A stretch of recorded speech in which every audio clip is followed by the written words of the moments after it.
Live now. Cutting this a little close to first pitch start, but just making sure everything was set up correctly. So it is Orioles and Athletics, division leading Athletics at that. Orioles are not leading the division at all. I think they're actually third, maybe. Though well behind New York and Tampa Bay. I think they're pretty close in the standings with Toronto and a couple games ahead of the Red Sox at the moment. To make sure we're working. Yep, audio is working. Make sure chat's working. Chat is in fact working. All right. So let's go flip over to the box score, and we will be underway in just a moment. Kyle Bradish will be the starting pitcher for the Orioles here. Jacob Lopez for the Athletics. Lopez is, I'm actually not quite sure. He is 2-2, 6.6 ERA through 7 games. 6 starts though. Bradish, meanwhile, 1-4, 5.03 ERA through 7 games. All 7 of those started. Rough start to the season for Kyle Bradish. Hopefully he can turn it around here against a pretty up and down Athletics lineup. Another City Connect night for the Orioles. They're at home at Camden Yards after a road trip that included 4 games against the Yankees, which they all lost, and then 3 against the Marlins, which they won 2. Should have won last night, but lost on a walk-off error. So Nick Kurtz will lead it off for the Athletics. Second season, I believe, since, or in the bigs, essentially. I don't remember if he won Rookie of the Year last year, as Kurtz will knock this first one high over into shallow left field, caught by the third baseman, Weston Wilson, not Jacob Wilson. Weston Wilson starting at third base. So 1 pitch, 1 out there for Kyle Bradish. But I was saying, I forget if Nick Kurtz won Rookie of the Year last year for the American League, but I know he was definitely up there in the nominations. I feel like he was. He had a really successful season last year in his rookie year, though he flies out on the first pitch there. Next up is Shea Langoliers, having an amazing season at catcher for the Athletics. Takes strike 1 on a fastball at the top left corner of the zone. One of the best hitters right now in the American League. 11 home runs, 20 RBIs. We're doing really well for Shea Langoliers at the moment. Will take a ball there on a curveball that drops below the zone. Oops. Just accidentally opened Steam. Did not need to do that. All right. But yeah, Langoliers hitting, 338. It's pretty darn good. I know obviously catchers don't always play, every day, but still he is hitting well at the moment. In a 1-1 count here against Kyle Bradish, who will throw a slider there for ball 2. Drops below the zone. Kyle Bradish, according to Baseball Savant, throws a slider, sinker, curveball, and 4-seam. Throws an even mix to lefties, mostly the slider and sinker to righties. Did throw a fastball to Langoliers to start. There's a sinker that drops below the zone, so 3-1 count here for Bradish. But yeah, the sinker has been his pitch of choice, so to say. He's throws that very, very well when he's on his game. Has been off and on his game so far this season. There's a sinker that drops in the bottom of the zone for strike 2. So a full count now for Shea Langoliers, who's I would wager pretty comfortably that he is the best hitter on the Athletics at the moment. Takes his time there, so not missing anything in this brief reprieve as he steps back into the box here for the full count pitch. So 3-2, 1 out, nobody on. Kyle Bradish delivers to Langoliers, and he'll knock this one over to second base, fielded cleanly there, and picked by Alonso at first. Not exactly an easy play for the second baseman, Jeremiah Jackson. He had to shaded more towards the bag. It was a sort of jammed off the inside part of the bat on another sinker and kind of ranged over to the middle, like splitting between Alonso and Jackson, but Jackson able to get over there and throw it well enough that Alonso was able to pick it. For out number 2, brings up Tyler Soderstrom, who will knock the first pitch foul on a sinker at the top of the zone. Soderstrom hitting just .220 on the season right now with a .432 slug. But yeah, pretty young overall athletics team. A lot of, I mean, we'll see Jacob Wilson later. Brent Rooker as well, although he's not necessarily a young guy, but Jacob Wilson's another one. Obviously Nick Kurtz, but it's okay. Actually, I'm looking at it, not super young. I'm thinking they're more young in my mind, but yeah, it's at this point they're starting to come up. I mean, Soderstrom was a first-round pick back in 2020 by the Athletics, so it's not like this is his first rodeo, so to speak. In an 0-2 count here, he will knock this one foul. So still 0-2 for Tyler Soderstrom, batting lefty here. The left fielder as well for Oakland, or sorry, not Oakland. The team formerly known or formerly residing in Oakland. I'm still trying to remember that they're not in Oakland anymore. They're in Sacramento, actually. Their temporary home until they move to Las Vegas. There is ball one on a curveball that Soderstrom does not go after. But yeah, Tyler Soderstrom, let's see, made his, where does it say? No, that doesn't say it. It's like, I feel like this used to say when his debut year was, but anyway. Yeah, he made his debut back in 2023 on the 1-2. He will knock this one foul as well. So it'll be pitch number 13 coming up for Kyle Bradish.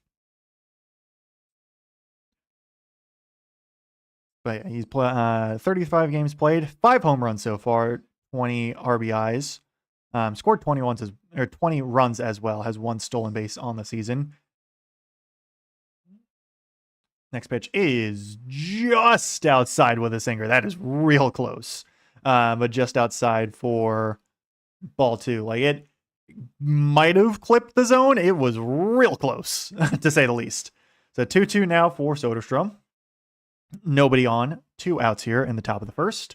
Adley Rutschman behind home plate doing the catching. There's strike 3 on a sinker that goes down in the bottom of the zone.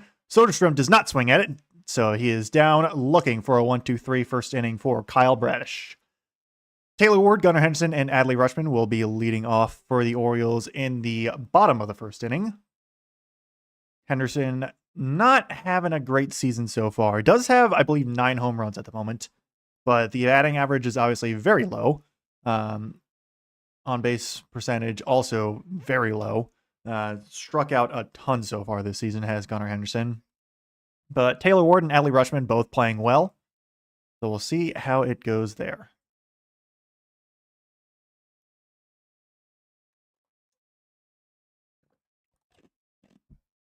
But Rutschman and Henderson, the first 2 picks by the Orioles in the 2019 draft.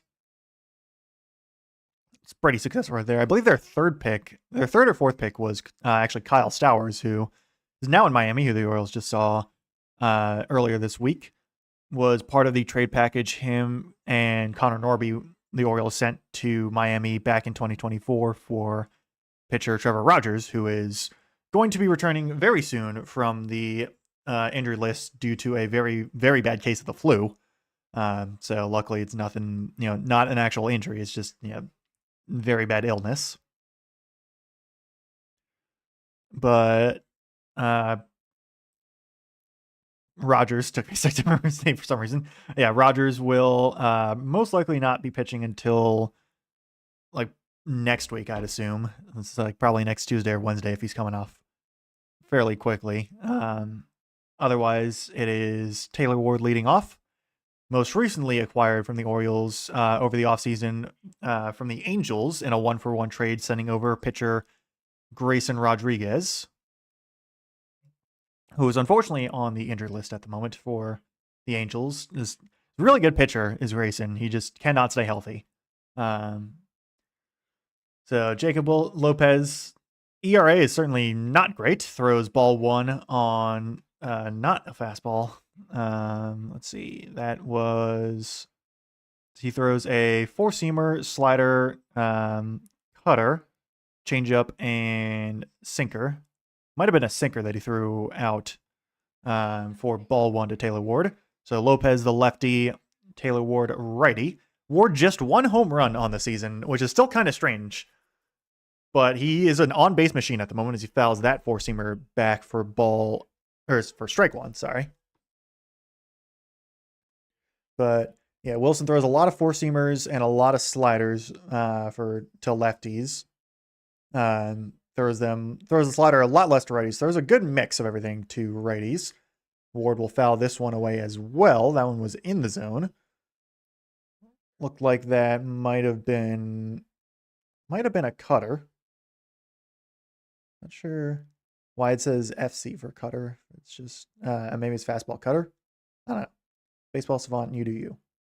But yeah, Ward has walked a ton so far this season. Not in a very favorable count here. Fouls this slider away. So it's again 1-2.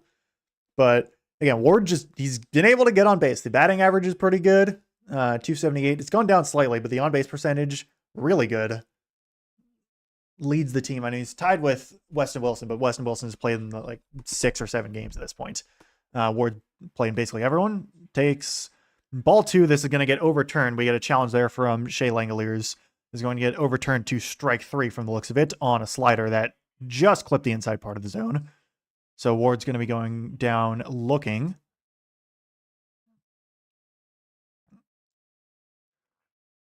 So apparently there's also some scoreboard issues with the new giant scoreboard in Camden Yards, but it is strikeout looking for Taylor Ward.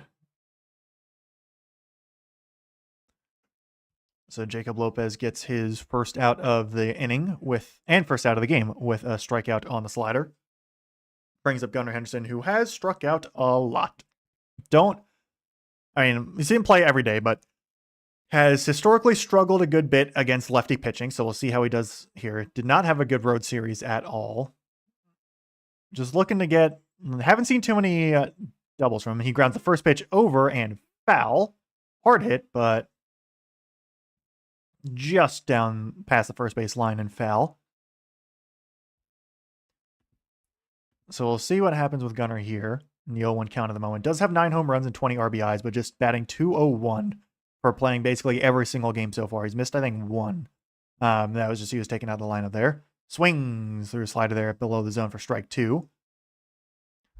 Gunnar Henderson has really struggled in 2-strike counts as well this season. Like, he is just, the batting average that's already been low has dipped immensely. So we'll see if he is able to recover here in a quick 0-2 hole against Jacob Lopez. Takes ball 1 on a slider well in the dirt there. So Henderson's eyes working at the moment on that one.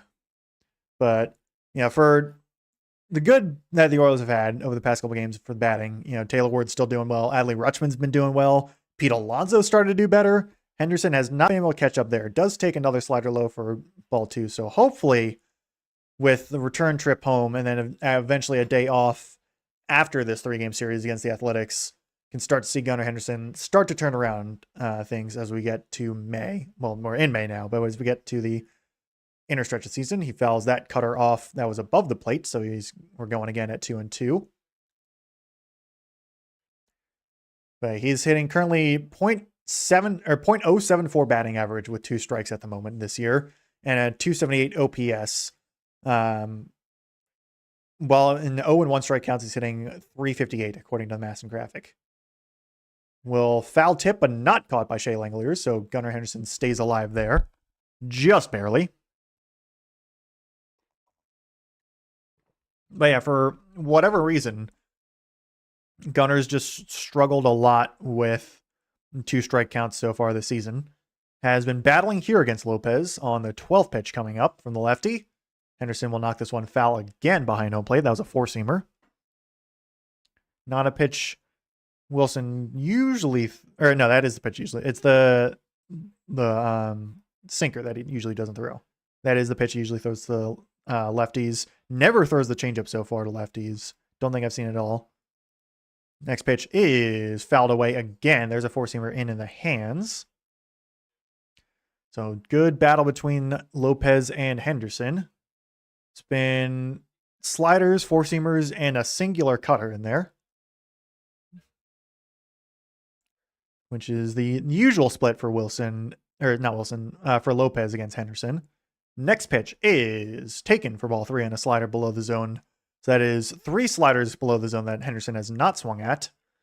Works himself back into a full count now on the 10th pitch of this sequence between Lopez and Henderson.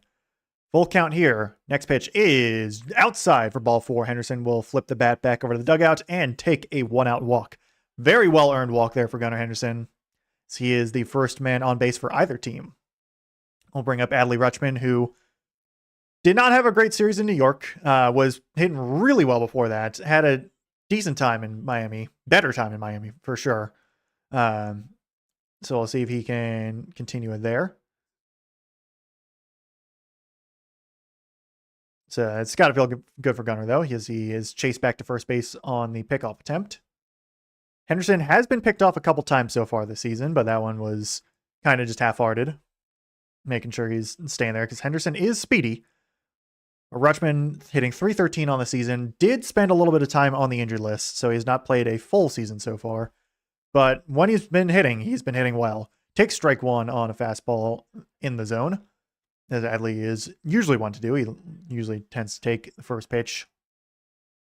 But yeah, Adley was reached base 5 of 6 times in his 6 plate appearances in the Miami series. Did not play in the final game of 3, I believe.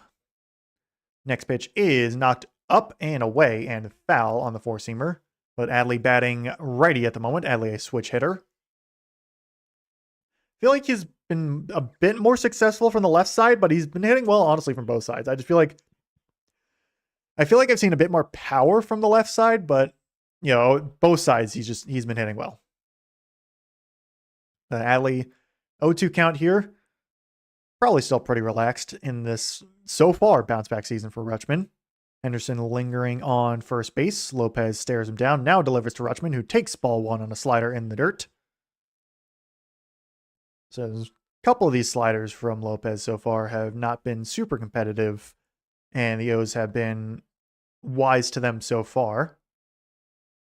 But with Adley batting righty, he's going to see a good mix of all of Lopez's 5 pitches compared to Gunnar. There's a second pickoff attempt as Henderson is able to get back. Almost stumbles off the bag, but he is fine in there. Kurtz is chuckling at him. Those two young guys are all smiles over there, but Henderson is a little dicey because his initial plant foot on the bag was like right on the edge, so he's securing himself on there. Adley will knock this one over into left field. That'll get down for a base hit.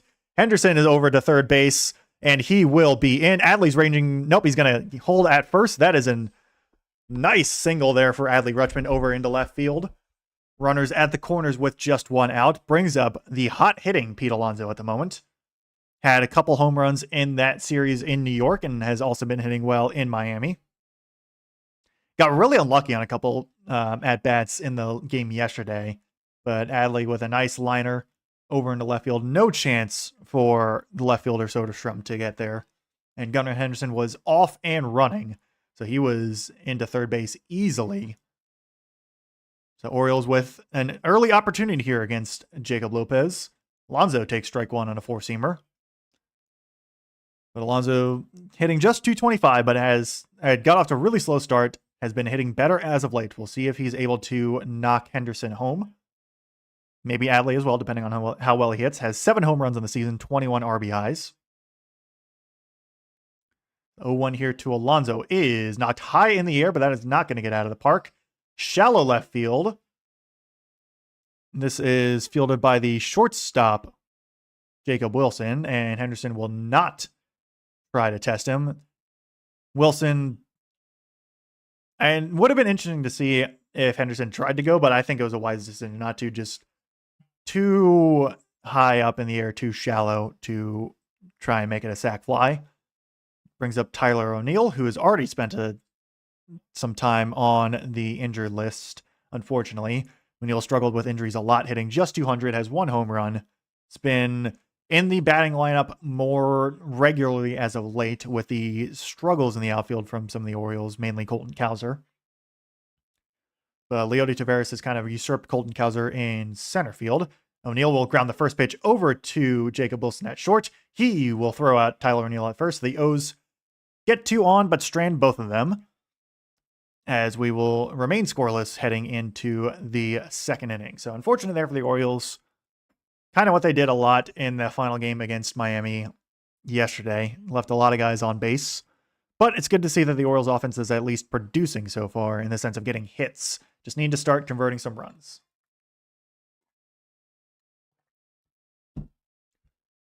For now, though, next up to bat for the Athletics will be Brent Rooker, the DH at the moment. And then Carlos Cortez, who is the right fielder. And then Jacob Wilson, who just made a couple good plays there in the infield at shortstop, is batting third. So Wilson hitting .291 on the season. Though the on-base percentage is a little low for that batting average. But obviously still a pretty well-liked guy for the Athletics. One of the young guys was drafted 6th overall back in 2023 by the Athletics. In just his 3rd season now with the club, in the majors at least. Couple stolen bases, 3 home runs, 18 RBIs. So let's see, 0.9 WAR. So a bit of a step down at the moment from where he was last season, where he had a really good season last season. Does it say what kind of... Oh, yeah, there we go. So he has 8 doubles, no triples, 3 home runs, 44 hits total for Jacob Wilson, to be specific. Brent Rooker has unfortunately dealt with injuries a lot so far this season. Has been back off the injured list, hit 4 home runs on the season, but has not exactly been easy for Brent Rooker, hitting just 177 batting average. It's been home run or bust for him mostly. 30 strikeouts already on 90 plate appearances. So he's struck out a third of the time he's been up to bat as Brent Rooker. So Kyle Bradish, after a perfect first inning, back up to pitch against the middle of the order for the Athletics. Brent Rooker, the righty. Kyle Bradish, also the righty. Here on pitch number 15. It is sinker just at the top right of the zone for strike 1. Really nice pitch there from Bradish. If he can get that sinker moving, which he started to in the last inning, this could be a good night for Kyle. But yeah, 597 OPS for Brent Rooker, 177 average, 15 RBIs and 4 home runs. But yeah, the strikeouts have been plentiful. He swings through a slider there, like half swings there through a slider for strike 2. No contact. So quick 0-2 hole for the 4-hitter DH Brent Rooker. Bradish through 16 pitches now through an inning plus. Throws a slider there that is not in the zone and not swung at from Rooker for ball 1. But Bradish hoping to pitch his first full season since 2023, actually, as he had Tommy John surgery in June of 2024. And otherwise, he had started a couple times last season. Yes, Kevin, I agree. Working pitcher for 20 plus pitches and getting nothing. It does suck. It has kind of been the Orioles' way over the past few seasons, but hopefully they'll be able to convert more later on. For now, though, Bradish throws ball 2 there to Brent Rooker. Let me make sure that refreshes there. And there is a strikeout there for Kyle Bradish.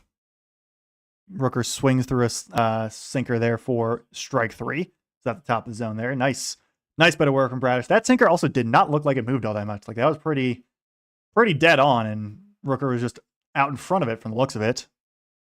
Either out in front or under. Couldn't quite tell from that. Yeah, it's under it actually from the looks of things. And that is strikeout there. Strikeout number 2 for Kyle Bradish on the night. Throws curveball there for ball 1 to Carlos Cortez. But again, hopefully the Orioles, when they get back up to bat next time around, they'll knock some in for Kevin. They try and score there. There's strike one on a curveball that just clips the outside part of the zone. So Cortez originally debuted with the Mets, was a free agent acquisition from the Mets back in 2024 of November. So he's been on the A's for a couple seasons now. Takes ball two on another curveball. So 3 straight curveballs to Cortez. Had a pretty solid season for them last year. Hit 309 for the A's. And I guess it's only 42 games played, so it wasn't a huge sample size there, but probably a nice utility guy. Grounds this one over to Jeremiah Jackson at second, who will throw him out at first base. So that is perfect 5 batters so far for Kyle Bradish. We'll bring up Jacob Wilson. Cortez, 4 home runs on the season, so he's basically already matched his totals from last year. Actually, like scarily similar. He has before this one, he had 92 plate appearances. In 2026, he had 99 in 2025 for the A's. Both of them 4 home runs, 11 runs, 14 RBIs. It's kind of interesting right there. Though in significantly less games played overall, he started all. Oh wait, no, never mind. I was looking at a couple of this, but yeah, that is very strange stat right there. And yeah, so far, Kevin Bradish has looked like he's had better command, though he's down 2-0 to Jacob Wilson at the moment. Throws that sinker high. But yeah, Bradish definitely not the best start of the season. Obviously has 4.79 ERA, and that's already been dropping a little bit so far tonight. But perfect through 5, and not innings, 5 batters. There's ball 3 to Jacob Wilson, another sinker high. So it's 3 high fastballs in a row from Kyle Bradish to Jacob Wilson, hitting 291, but the power hasn't quite been there for Wilson yet. Obviously, the batting average is good, but he's in very favorable count here. My guess is he will not swing. There is strike 1 on a 4-seamer that is probably was a ball, but don't really need to challenge that one at this point in the game. It was a little close. Probably was a ball, but I'm sure Bradish will take it. Speaking of taking things, Jacob Wilson will take his time here. So Bradish lives to fight another pitch here against Jacob Wilson, trying to keep the perfect game alive, through an inning and 2/3. But down 3-1 on the count at the moment to one of the A's young stars, and hopeful stars at least. But yeah, Wilson had a really nice season last year. This one is knocked high in the air over into center field, but that will stay in the park. Leody Taveras makes the out. So perfect 2 innings for Kyle Bradish. Strikeout, ground out, and fly out there in the second inning. Orioles back up to bat will be Kobe Mayo, who did not have a very good game yesterday, all things considered. Or, well, not all things considered.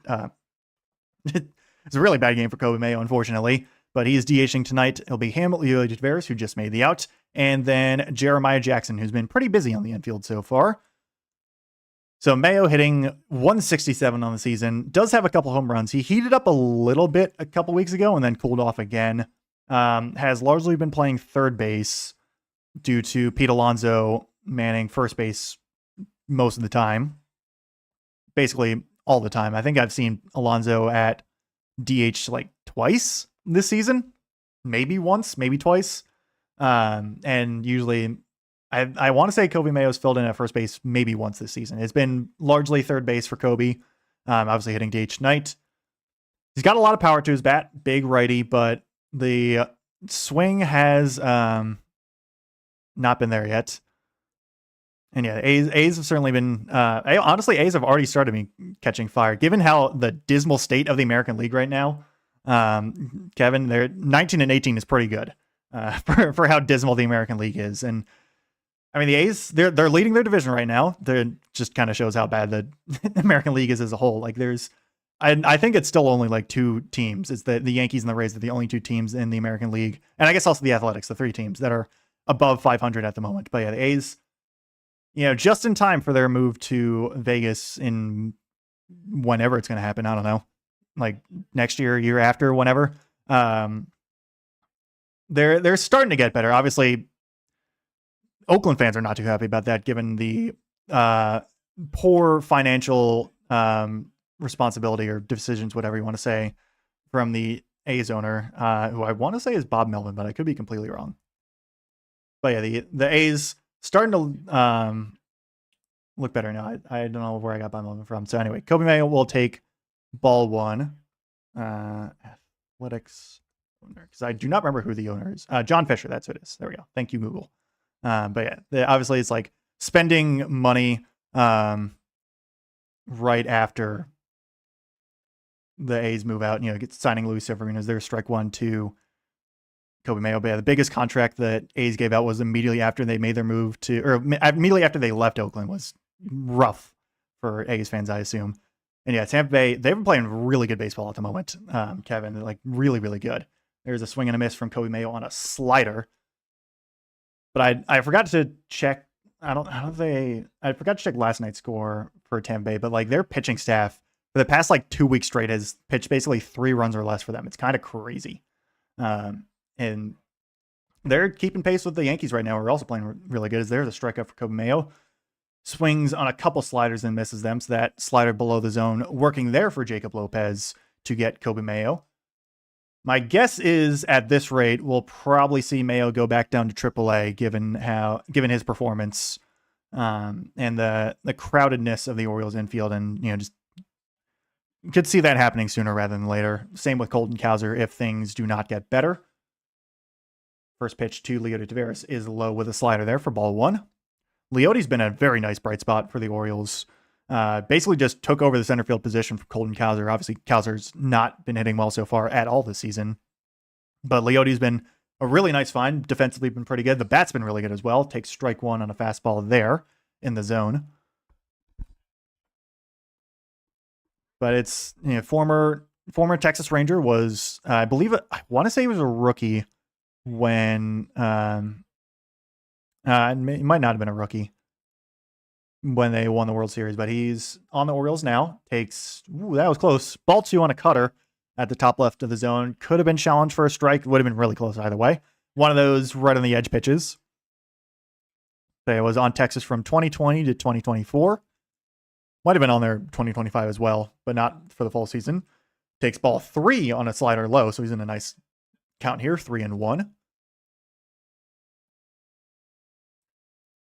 So Leody hitting .277 on the season right now. Has slotted himself more as an everyday player at the moment in a decently crowded Orioles outfield.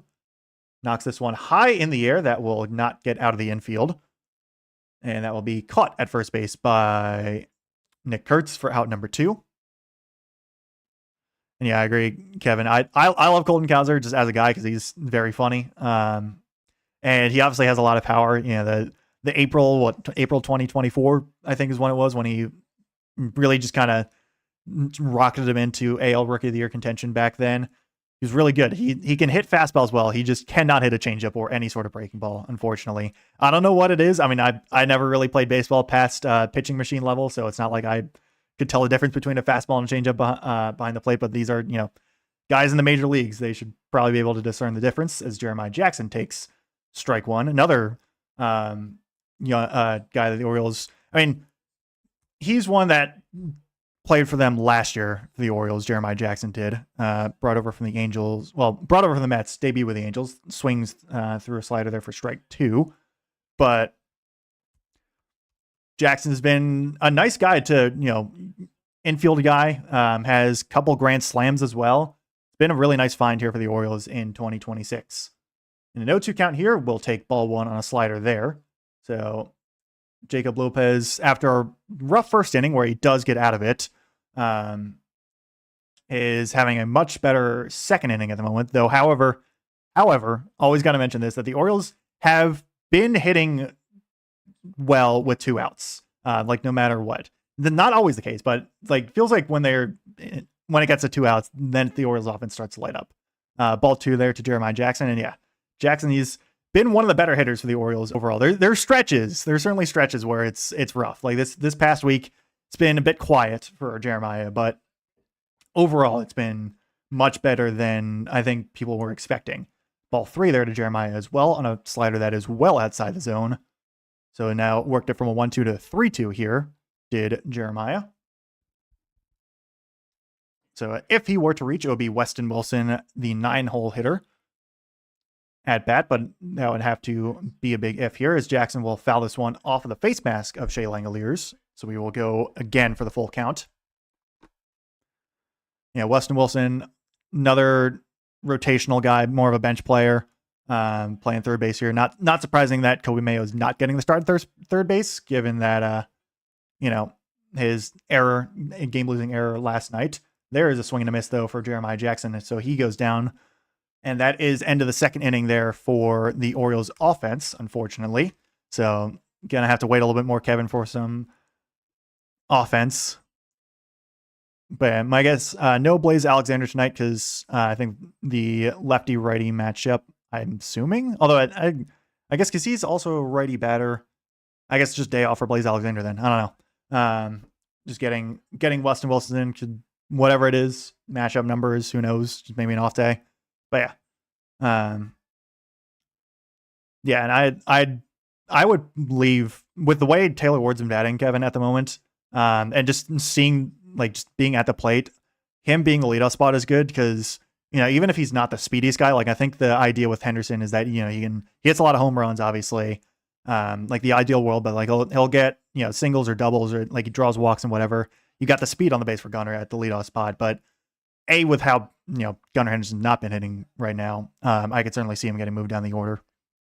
But also with Taylor Ward, he just the Moneyball quote, fitting that it's playing the A's, but it's he gets on base. Taylor Ward's I don't know if he leads the league in walks, but he's certainly got to be up there with how many times he's walked so far this season, and also with the amount of doubles he's been hitting as well. He gets on base, sets him up well for whoever's coming after, whether it be Adley, Gunnar, Alonso, whoever it is. He's get the guy who's getting on base consistently in Taylor Ward to lead off.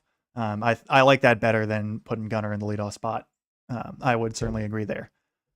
But so it'll be the 7, 8, and 9 hitters: Butler, Geloff, and McNeil. I believe that is how you pronounce his name. Well, I know Jeff McNeil, but yeah, Lawrence Butler, Zach Geloff, and Jeff McNeil.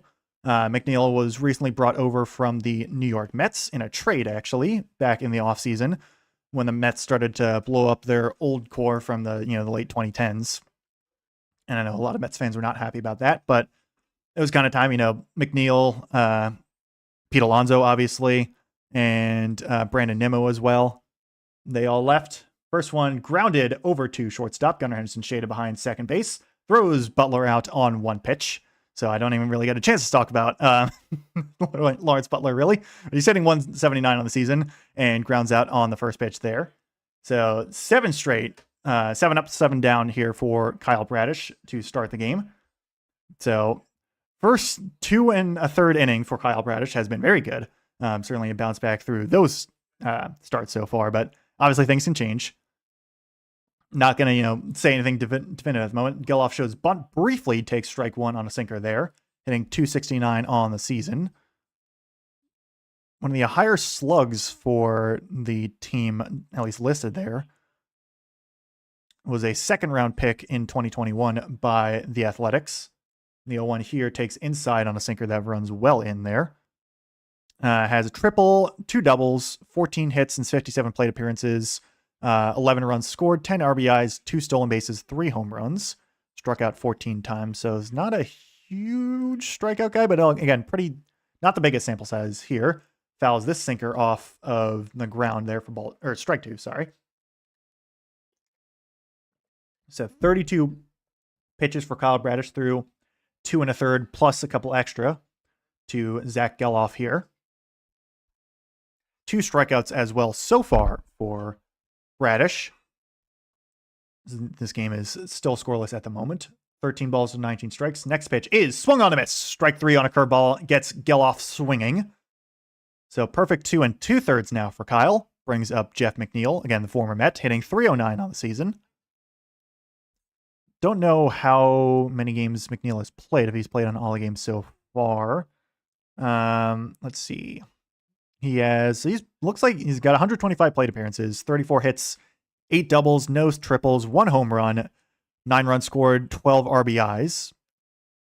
Only 15 strikeouts, so he's not a strikeout guy. He has 10 walks as well. What is CS? There's that one actually is going to hit him. So that will end the perfect game. First pitch is a fastball that runs in and grazes Jeff McNeil. So the no hitter is still intact, but no more perfect game. First base runner for the Athletics is a hit by pitch on the first pitch to McNeil, who's rocking like a gray beard, kind of a little bit. Interesting. He's been caught stealing twice. Okay. One stolen base. So he's 1 for 3 on stolen base attempts. And I'll get to your question in a sec, Kevin. That first pitch is well high, so a couple of four-seamers for Bradish that have not been well located at all. I don't mind the lineup changes too much. I feel like I'm more of a newer baseball fan where I feel like a lot of older baseball fans will, not that I'm calling you older like that, is that first pitch is second pitch, is grounded over to Wilson at third base. And that's actually too slow. Wilson was jogging it a little bit, so good work there from Nick Kurtz to beat out that infield single. It was chopper over to third base. I mean, Wilson, he's running pretty hard. It was just a slow developing play, so just barely not in time. So first hit of the game for the Athletics belonged to Nick Kurtz. So 2 outs is kind of also been the story. And again, I'll get back to the answering the question fully, but yeah, 2 outs for the Orioles pitching wise has really been a struggle for them. Especially like Trevor Rogers, Kyle Bradish as well. It's like whenever they get to 2 outs, it feels like sometimes things just kind of go a little haywire here. And Shea Langeliers is not the guy you want up at the moment. Takes strike 1 there on the sinker. But yeah, this is Athletics have some action here at the moment. And let me make sure that gets refreshed there. But yeah, so for the lineup things, I feel like, classic baseball is, you keep the lineups pretty consistent overall. And I feel like, where in like the top 3, middle 3, and bottom 3 tend to change. There's a swing and a miss on a slider there. So quick 0-2 for Langeliers. But I mean, we're usually seeing Henderson or Ward at the leadoff spot, 1 and 2. And I'm fine with either of them. Obviously, I would love Gunnar to be a bit better to, warrant that leadoff spot. But I'm fine with those as the top 2. And then Alonso and Rutschman as the 3 and 4 usually. You usually see Basayo at 5 if he's playing. So I'm not the biggest, critic of constantly switching around the lineups. I get it's, newfangled analytics and all that, trying to play matchups and whatnot. It is what it is. There's a ball spiked in the dirt, but good block there by Adley to prevent the runners from advancing. So it is 1 and 2 now, runners still at first and second. But I mean, I can certainly understand why people get frustrated with the lineup changes, especially if you're, Adley's, playing a couple of good games and he sits out a game. I do wish we saw Adley play more regularly than he does, because I feel like he has too many off days. Would like to see Adley, Basayo play more consistently all the time. There's a swing and a miss on Shea Langeliers. So Kyle Bradish strands 2 there in the bottom of the third on a curveball in the dirt. Langeliers, no chance on that one. So Bradish threw 3 scoreless there. Does allow the 1 hit and the hit by pitch, but nothing more. So it will be Weston Wilson, Taylor Ward, and Gunnar Henderson in the bottom of the third. I also said bottom of the third when they were Bradish was pitching top of the third there. Anyway, but yeah, good work there from Bradish to get out of the slight jam. But yeah, I would like to see Basayo and Rutschman play a bit more consistently, but it is hard, as they're both catchers, and you also want to keep the DH spot. If you want to rotate in, obviously Kobe Mayo here, or some, and whatnot. But I'm not the biggest critic of the lineup changes as long as it works. I mean, obviously the Orioles offense has not been quite up to par as I think everyone would like. However, I think part of that is just, some of the guys, especially, Gunnar's not just been producing well. Mayo's not been producing. O'Neill's not been producing. It's like, I think that's less on the lineup and more just like guys you're expecting or at least hoping for some of the younger guys to produce. They just haven't quite, lived up to expectations so far. Like O'Neill's been one that I know a lot of people are frustrated about. He just has not been the guy as advertised. And yeah, I agree with you. I was a little worried about him last year, but I think we can kind of agree, or maybe not agree, but I think we can kind of say now that a lot of Adley's struggles last year were twofold. One, I think the hitting approach last year for not just him, but for the whole team last year and the year before that were was not good. It was like a lot of home run or bust. With Adley especially, you can see compared to like from his All-Star season 2023 compared to 2024, 2025, and then now how he's swinging in 2026. His All-Star season and now he's not trying to hit for power. In the sense like he's not swinging for the fences every time. You're not seeing him end up on his knee every single time he swings and misses, because that was something he did a lot. Weston Wilson knocks this first pitch high into shallow left field. This will be caught by the third baseman, Zach Geloff. So 1 pitch, 1 out there for Jacob Lopez here in the bottom of the third.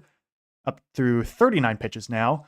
But also the other part for Adley is that I think he was playing injured last year. Like was often on the injured list a lot last year overall, but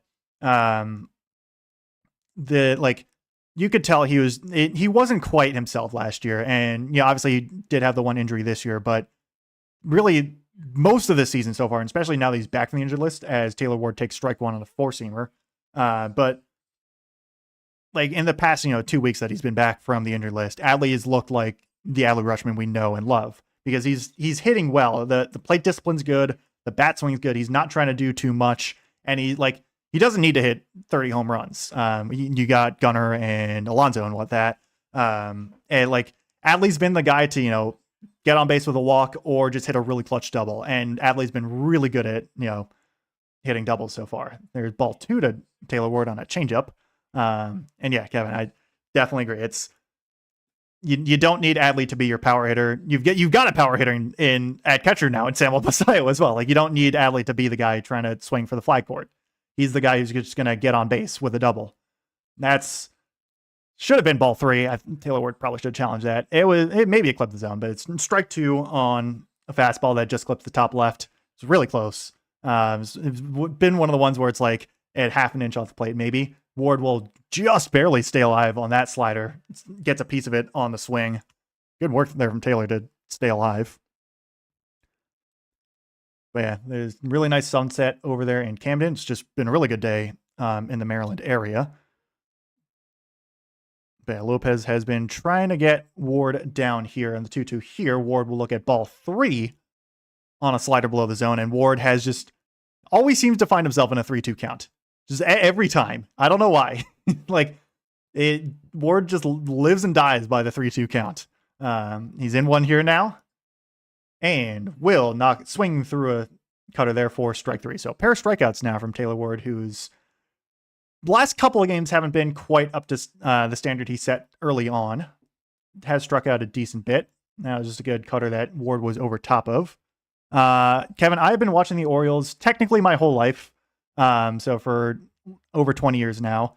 I've been really into and religiously watching the Orioles since the mid of 2022 season. I'll get to that story in a sec. So Henderson takes ball 1, but called strike 1. That was a solid half-inch below the zone. Henderson does not challenge. I'll get to that story of how I really got in the Orioles after this inning, unless Gunnar is able to extend it. Takes ball 1 there. I'll try and start it, but yeah, 1-1 here for Gunnar. 2 outs here. 48 pitches for Jacob Lopez. Henderson walked his first time up. Will ground this one foul on a slider for strike 2. But so I started, I'd always been a fan of the Orioles. I'd been to games here and there and whatnot, but I never watched baseball sat down and watched baseball games like I do now too much when I was younger, when I was in high school and whatnot, and even in college too much. I was doing other stuff, and also for a good bit the Orioles were not good. In the late 2010s, I think we all know how bad the Orioles were then. There's ball 2 to Gunnar on a slider below the zone. But it was 2022 for whatever reason. I was just home during the summer, and I was bored one day watching TV. Turned on an Orioles game, and I think it was like a Keegan Aiken start, and he went 7 scoreless or something. It was really weird. Henderson will foul this one off. I think it was against the Mariners. But anyway, I was like, oh, that's kind of fun. And it was at that time, I'd also been starting to get really into football as well. I was getting really into watching sports. I was following the Commanders at that point since 2020. And it was getting more into, really deeply following sports. As Henderson will knock this one back over to Jacob Lopez, tosses it over to first base for the out. So 1, 2, 3, second and third innings for Jacob Lopez, unfortunately. So he is settled down now. So it is a good old fashioned pitcher's duel here through 3 innings. Should be Tyler Soderstrom, Brent Rooker, and Carlos Cortez to start the 4th. But anyway, back to the Orioles. So it was after that game. It was probably like a week or so later. I just started tuning to the Orioles again because I think I just had some time, and I was like, "Hey, no, I'll watch. Why not?" And it was during that stretch. I forget if it was right when Adley Rutschman got called up. I think it was like right around that time, and it was right around that stretch in 2022 where they went on like a 10-game winning streak in the middle of like July or something. And I was like, "Oh, baseball is actually really fun to watch again. I'm gonna just start watching." And then ever since, I've just been watching like every single game I can, pretty much. So I've been a fan. I can't say I was living through the trenches. Like I wasn't watching this team regularly during the dark times in 2018, 2019, 2020. So if you want to revoke my fan status there, whatever. But but no, I love the Orioles. I always have. I've been to games since I was a kid. I actually I didn't. My mom did when I was with her with both my parents actually, but she caught a foul ball with her foot once. It was a game. I think it was 2013. It was the 1 year Nelson Cruz was on the team, and it was like in September, and it was either like the 8th or the 9th inning. It was like right towards the end of the game. We were up in like one of the club level seats, and I told my parents, I was like, what's gonna happen? Nelson Cruz, he's gonna foul ball right back up to us, and then he's gonna hit a walk-off home run. And he hit a foul ball right back up to us. It landed right on my mom's foot because she missed the catch. And then it was either the next pitch or 2 pitches after he hit a walk-off home run. So I was that's my Orioles story right there, of like the one that I always love to tell. I want to say that was 2013, but yeah, that was that right there. How about you, Kevin? How long have you been watching the Orioles? As we get to the top of the 4th here, both teams with 1 hit and nothing else. 2 left on base for both teams as well.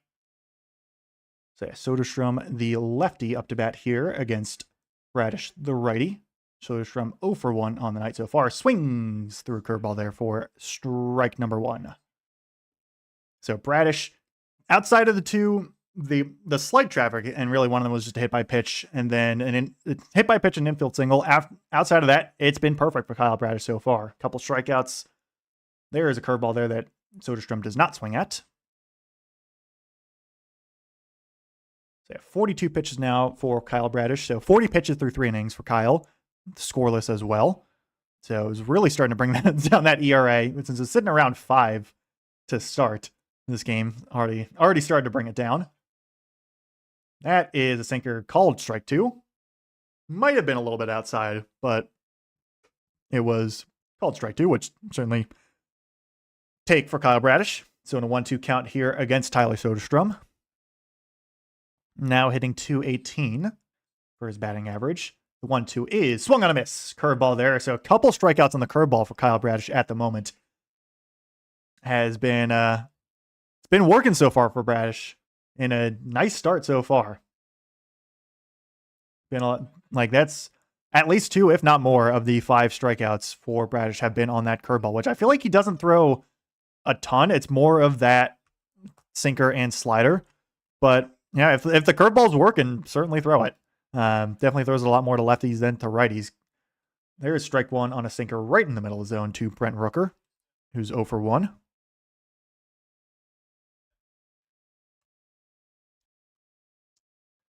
Yeah, that 2023 series or season was awesome. I was really made me fall in love again with the Orioles. There's ball 1 to Rooker on a slider outside. I was so upset when oh my god, I know exactly which series you're talking about when they lost after this pitch. There is a swing and a miss on a curveball from Brent Rooker, but yeah, the sweepless streak of getting not swept in the regular season between 2022 and 2024. It was against the Cardinals. I know that, the St. Louis Cardinals in 2024, and they lost. That was the first time they got swept since 2022. And I was so upset when that happened. I was because I was coming back home from something, and it was near my house, but it was like a real big traffic jam, and I was like just fuming the whole way because I had the game on while I was there. And I was so angry. After that, they got swept. There's strike 3 on another curveball. Brent Rooker goes down swinging. Bradish, what a start so far. Strikeout number 6. Rooker strikeout number 2 as well. So Soderstrom and Rooker both struck out twice in their at-bats. Curveball is cooking for Kyle Bradish at the moment through 3 2/3 innings. Carlos Cortez, who grounded out on the first pitch last time he was up. I believe it was the first pitch, but yeah, Cortez grounded out 0 for 1 on the night. 50th pitch for Bradish is inside on a curveball for ball 1. But definitely the start of the season so far for Bradish.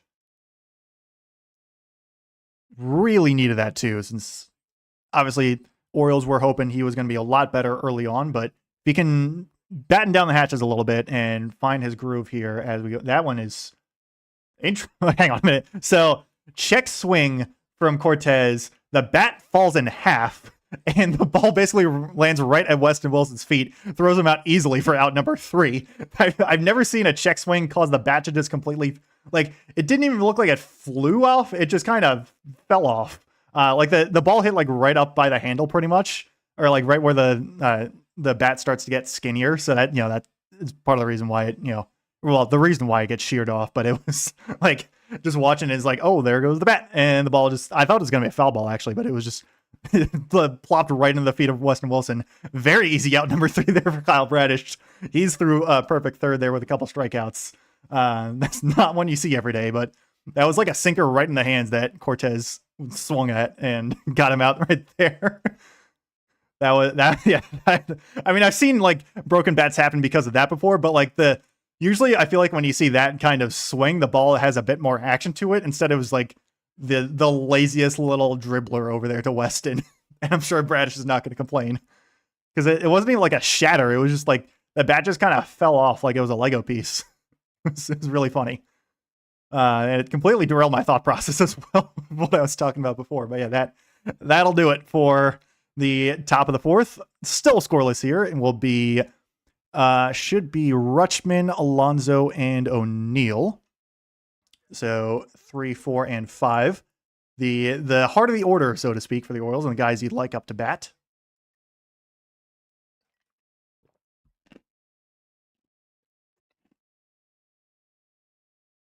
But Rutschman singled his first time up and was advanced, which advanced Henderson to third base. Then was stranded after Alonso popped out, and O'Neill also, I think he grounded out actually. Or no, he flew out. Yeah, Alonso and O'Neill both 0 for 1, Rutschman 1 for 1 on the night. But with how well Alonso's been hitting the past week, you can certainly see that changing here. And O'Neill, who's primarily brought in to mash lefties. We'll see if that changes here. That is, I think that's called ball 1. There's a fastball in there. Probably clipped the zone a little bit, but called ball 1. Which I'll certainly take. So 53 pitches now for Jacob Lopez, who had a crowded first inning, but has been perfect ever since. Next pitch to Rutschman is just in there for strike 1 on a slider that clips the outside part of the zone. Bottom left corner, basically. Those wearing their new City Connect jerseys. Their, I think, third game? Maybe second or third, one of the two. Lonzo's warming up with a sledgehammer. There's ball 2 to Adley below the zone. I think this is game 3 with the City Connects for the Orioles, which I like. I like the. I didn't mind the older ones, but I like the new ones here. 2-1 to Adley here. Let's hope they can get it. There's one high out into center field. That will stay in the park, unfortunately. Caught there by Lawrence Butler for out number 1, so Adley with a deep fly out. But I agree. I feel like the Orioles are due for a couple of hits here. But it's been 9 up and 9 down so far for Jacob Lopez. O's need to start to break things up here. Need some more walks. I've only seen 1 walk so far. 1 walk in the game, actually. Bradish has not issued a walk through 4 innings. Lopez just the 1 walk, and that was the second batter of the game to Gunnar Henderson. So a lot of aggressive at bats here. Alonso on the first pitch knocks this out into right field. That will do it. There's your run, Kevin. Solo shot for Pete Alonso, opposite field homer. Had that been basically 2 inches to the right, that would have been off the scoreboard, but he knocks it right into the stands in the outfield. There is home run number 8, I believe, for Pete Alonso. And run number 1 there for the Orioles tonight. Alonso with the sharp liner out into right field for the home run. Breaks up the scoreless tie. And we are rolling there in Camden here in the stream. You know, whatnot. Yeah, he kind of called it there, Kevin. O'Neill takes ball 1 there. The crowd is going wild on Tupac bobblehead night. I also forgot to mention that in the start. But yeah, looks like that might have been just a 4-seamer that Alonso just muscles right out into right field. Again, that was like the furthest right in the row and outfield. Now, like a little bit more to the right, that would have been a really hard double. But the Mr. Splash wearing the polar bear plushie head or mascot head as Alonso rocks the Orioles onto the board. O'Neill in a 2-0 count now. Favorable count here for the righty. Will knock this one high out in the air. No, I got excited for a sec. Never mind. Out number 2. Sorry. Yeah, it looked like it was going to be good off the bat, but it was not. So lazy fly out for Tyler O'Neill. I was trying to will it, trying to will it for back-to-back homers. And yeah, I would certainly love for another exhaustion of the fireworks. I mean, last time they were home and I streamed them, that was 2 weeks ago against the Red Sox. That was when they ran out of home run fireworks. But unfortunately, Brian Bayo was not pitching there. Oh, this one, though, high out into left field. Just a little under it, though, is Kobe Mayo. So a couple flyouts there for the Orioles. A lot of loud hits there, but the Orioles do get 1. So Alonso puts the Orioles on the board. Mayo flies out over to left field. Looks like he just got under that a little bit, but, wasn't a bad swing. Just, would have liked it to have been a bit better, but that is run number 1 on the board for the O's. It's actually pretty quick there, bottom of the 4th inning, but one that gives us the lead.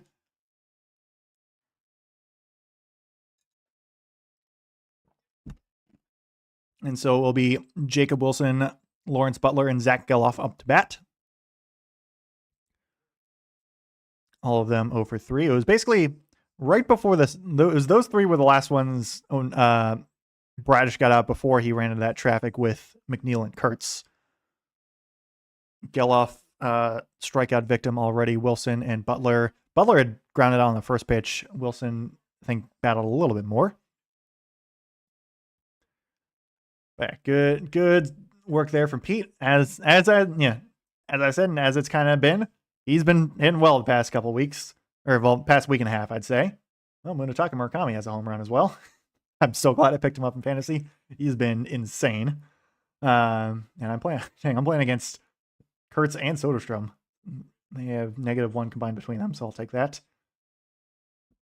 Oh yeah, I can also do out-of-town scoreboard. I forgot I can do that. So yeah, out-of-town scoreboard brought to you by me and also ESPN because I'm using their app. So other games going on. The Red Sox currently leading the the Rays 1-0. Yeah, it's Brown. Kevin is certainly one guy to love analytics. I'm a huge Kevin Brown fan. He's like part of the reason why I tried to get into broadcasting and doing this stuff. He's so fun to listen to, but yeah, I get what you mean. There's a lot of, they do, I think, need to lay off the analytics a little bit, but I think him and Ben have a really good dynamic of, Ben's more of an old school guy. Obviously Jim Palmer is the old school guy in the booth, but those 3 together are fantastic. And I will never say ill of Kevin Brown. First pitch to Jacob Wilson is low on a sinker. Meanwhile, I'm just going to quickly run through the scoreboard. So Astros up 5-0 over the Reds. Reds have been on a major skid as of late. Rockies up 6-0 over the Phillies. Phillies also having a rough season. No, really rough season. Next pitch is swung on a miss on a slider there. 1-1 to Jacob Wilson. Blue Jays up 2-0 over the Angels. Angels having a really rough couple weeks. Nats up 3-2 over the Marlins. Guardians up 4-0 over the Twins. Tigers and Royals tied at 1 apiece. Brewers up 2-0 over the Yankees. Love that. Wilson will ground this one over. Alonso dives, catches it, and not able to get it in time. Alonso was shaded more towards the middle of the infield, or in between first and second base, not behind the bag. Had he been behind the bag, that would have been an easy ground out, but instead it is a infield single. So that ball is basically chopped right over the bag. Alonso able to at least get to it, so he prevents like a soft double, but it is still an infield single for Jacob Wilson. Brings up Lawrence Butler. Let's see. And Brewers have bases loaded as well and no outs against the Yankees in the bottom of the second. So really love that. Hopefully they can convert there. Mariners and White Sox tied at 1, and then Cubs and Rangers 0-0. First pitch to Butler is knocked over into shallow left field. So back-to-back hits for the A's to start the top of the 5th. Runners on first and second, nobody out. How do I feel about Beavers? I like him. Obviously, he's not even played 50 games in his career yet. Since he debuted back in September last year. Same with Basayo. They're still rookies, so I'm not going to pass judgment either way on either of them. I've liked what I've seen in the sense of when he's good. He's obviously been up and down, not starting tonight because he's lefty, and the lefty starting pitcher. But we could certainly see him pinch hit for maybe Tyler O'Neill, if that is the case. But yeah, I like Beavers. This one is grounded over to past the dive of Weston Wilson. So the Athletics are going to actually, that was Henderson who made the dive. So that is a run scoring single there for Zach Geloff. So 3 straight singles ties this game up for the Athletics there. Masson was not very attentive on the camera angle. They were shown well behind home plate on that. That was a sinker that Geloff's able to knock past the dive of Henderson, who was starting to run towards third base. Had he been staying the same or stood in place, probably would have gotten that. Would have been a double play ball, but instead it is an RBI single for Zach Geloff. Brings up Jeff McNeil, who was hit by a pitch his last time up. In a very favorable situation here for the Athletics. But final thing on Beavers is that, I like him. I do like him. Just need to get him more reps, pretty much. But he's a guy, I feel like he's shown good promise already. But this is, hopefully it is just the one run that Bradish gives up, because it's not looking good so far. This one is grounded over. Oh, Henderson, what are you doing? All right, so it is an error on Gunnar Henderson. He was shaded right behind second base. Was not able to field it cleanly. Had he fielded it cleanly, it would have been a double play. They do get the out at first base at least. Jeremiah Jackson was able to recover the ball and throw Jeff McNeil at first base, but that is just flat out error on Gunnar Henderson on the fielding attempt. So runners on second and third, 1 out here. So it's better than nothing, but still not good. That was tailor-made double play ball that would have really helped out Bradish. Also eliminates the easy double play. Get a infield visit from the boys. Doesn't look like a pitching coach visit. I think it's just the guys trying to, talk things out as Nick Kurtz is up to bat, singled his last time up. But yeah, runners on second and third, 1 out. 58 pitches for Bradish. That should be an error on Gunnar Henderson, I'd assume. So first base is open. I wouldn't mind pitching around Kurtz. Obviously, it is rough because if you pitch around him, you get Shea Langoliers, who's hitting really well. But first base is open. If you get him on, you get the force out anywhere. There's a sinker outside for ball 1. The A's really aggressive this inning. It's a lot of first and second pitch ambushes so far for this one. But Kurtz in a 1-0 count here. Obviously, pitching around just to get Shea Langoliers isn't ideal, since Langoliers has been hitting well. But you get the force out anywhere, get the double play ball potentially. This one is grounded, and that is a fair ball. Ooh, that is going to be a 2 RBI double, potentially triple, as O'Neill has some trouble footing it around in the corner. So, 2 RBI triple for Nick Kurtz. Makes it 3-1 Athletics, still only 1 out. Just slammed that ball right down the first base line. And the Athletics, who had nothing really so far this game, just knocks a slider that hung up a little bit right over the first base bag. Alonso was not shaded behind the bag and just curls right down into that right field garage area. Hangs up a little bit. So O'Neill didn't have much chance there. So fortunate for Kyle Bradish, or unfortunate, not fortunate. I didn't enunciate it first time around, but yeah. Very unfortunate for Kyle Bradish. The error does cost him there. And the good command he had, starting to lose it there. This one is fouled off on the slider from Langoliers 0-1. See if he can at least prevent Kurtz from getting home. Since again, we're still only at 1 out. So anything past the infield, unless it's a shallow pop-up, will net the 4th run of the game for the Athletics. This one is high. No swing for ball 1 on a sinker. No swing. But Athletics are pretty pesky so far this season. I mean, there's good reason why they're 19 and 18 in in an American League that just seems to be crabs in a bucket pretty much. Let's see if the O's can salvage something here. There's strike 2 on a sinker that Langoliers does not swing at. So Bradish has worked himself into a favorable count here. Strikeout would be huge. Could potentially see him going back to the curveball that was working for him before. Though he does not throw it a ton to righties.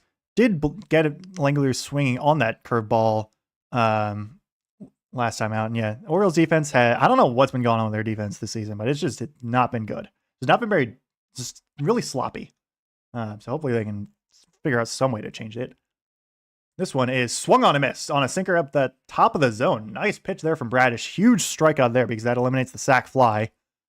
So out number 2 on the dangerous hitter Shea Langoliers. It's the bottom of the order for the Orioles when they're pitching always seems to be the issue for them over this past year and change. I don't know why, but it's what did him in here today. It's what always seems to do him in though. It's Tyler Soderstrom 0-for-2 on the night. Swings through a curveball there for strike 1. Has already struck out twice. So I think Bradish now is probably hunting that strikeout again. Just, don't need the defense hopefully he's just trying to not rely on the defense. Because I don't know why Gunnar Henderson specifically has been committing so many errors. I mean, he's has 4 maybe now, but it's you don't expect that too much from him. And the error does cost the Orioles here. This one is fouled behind home plate on a fastball for strike 2. So Soderstrom in an 0-2 count at the moment. 66 pitches for Bradish. They're saying those 3 runs are earned. I mean, I guess because it was, I feel like those should not be. I mean, I don't know how they count it because I assume they're counting it as an error on Gunnar Henderson there. There's a curveball. Expected that there. But I think Soderstrom was also probably expecting that, so he does not swing. But yeah, right now they're charging those 3 earned those 3 runs as earned against Bradish. And it's, according to Kevin Brown, it was 4 hits, 3 runs, in 7 pitches against Bradish there. So it was really aggressive approach from the Athletics there. 1-2 to Soderstrom is grounded over to Jeremiah Jackson at second. He will throw at Soderstrom at first. So Kurtz is stranded at third after his triple, but he does score 2 to bring the Athletics lead up to 3-1. So a 2-run lead. But Bradish does get that crucial runner out at third, or strands the runner at third, essentially. Yeah, I mean, what's weird is that the bullpen was off to a really good start this season, really, really good start. And now they've kind of fallen back a little bit. Obviously, certainly doesn't help that Helsley got injured, but I mean, Rico Garcia's fitted very well into the closer role. Rico Garcia, I love him. He's so much fun to watch. But yeah, the outside of Garcia, the bullpen is pretty hit or miss. And they were taxed a decent bit in Miami. But my guess is, I mean, it's 68, 69 pitches now for Bradish through 5. My guess is he's going to go at, depending obviously on how the 6th inning goes, but it's for sure going to see him again in the 6th inning. But they are for some reason not charging that as an error on Gunnar Henderson. I have no idea why, because that was as obvious an error as it should be. They obviously still got Jeff McNeil out at first, but that should have been a double play. and that was entirely on Gunnar Henderson. So I don't know why they're not charging that as an error at all. Very strange. My guess is that's going to be overturned at some point later on down the line. I would have to assume. So anyway, Leody Taveras, Jeremiah Jackson, and Weston Wilson are up next. And yeah, the Yankee series. Oh my god, that series was awful to watch. Yeah, I mean, no one played well in that Yankee series outside of Pete Alonso. Really, like the bullpen obviously did not they did really bad. But it was like first couple weeks were really good, and even the Miami series wasn't too bad at all. It's the Yankee series. I'm kind of considering that as an outlier at the moment, considering just how well the Yankees are playing at the moment. But I mean, it could just be that they were I don't think the Orioles are as bad as they played in New York, essentially. But that was a really, really bad series. Strike one to Leody Taveras from Jacob Lopez, who is still out there. 62 pitches now in the bottom of the fifth. But could use the bottom of the order here to start getting something. There's ball one on a fastball outside to Taveras. But he's righty heavy lineup against lefty pitching, which the Orioles have struggled a lot over the past couple of years against lefty starters. This one is chopped foul. Looked like a changeup. But just need a couple of guys to start getting on base. It's only a 2-run deficit and still half the game to go, so it's not the end of the world. Just need a couple guys to start getting on base. Start with a walk, start with a single, whatever works. Instead, it is strike three looking on a slider that bends right back in the middle of the zone. So Leody Taveras goes 0 for 2 now. Strikeout looking there. I feel like, I don't know if it's been every inning, but it feels like every inning so far, the leadoff man for the Orioles has gone down. I don't know. It's struggled.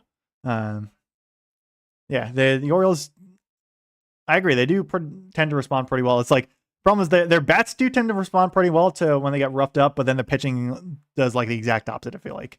This one is knocked high in the air on the first pitch from Jeremiah Jackson. Will it get out of play? Yes, it will, just barely for a foul ball.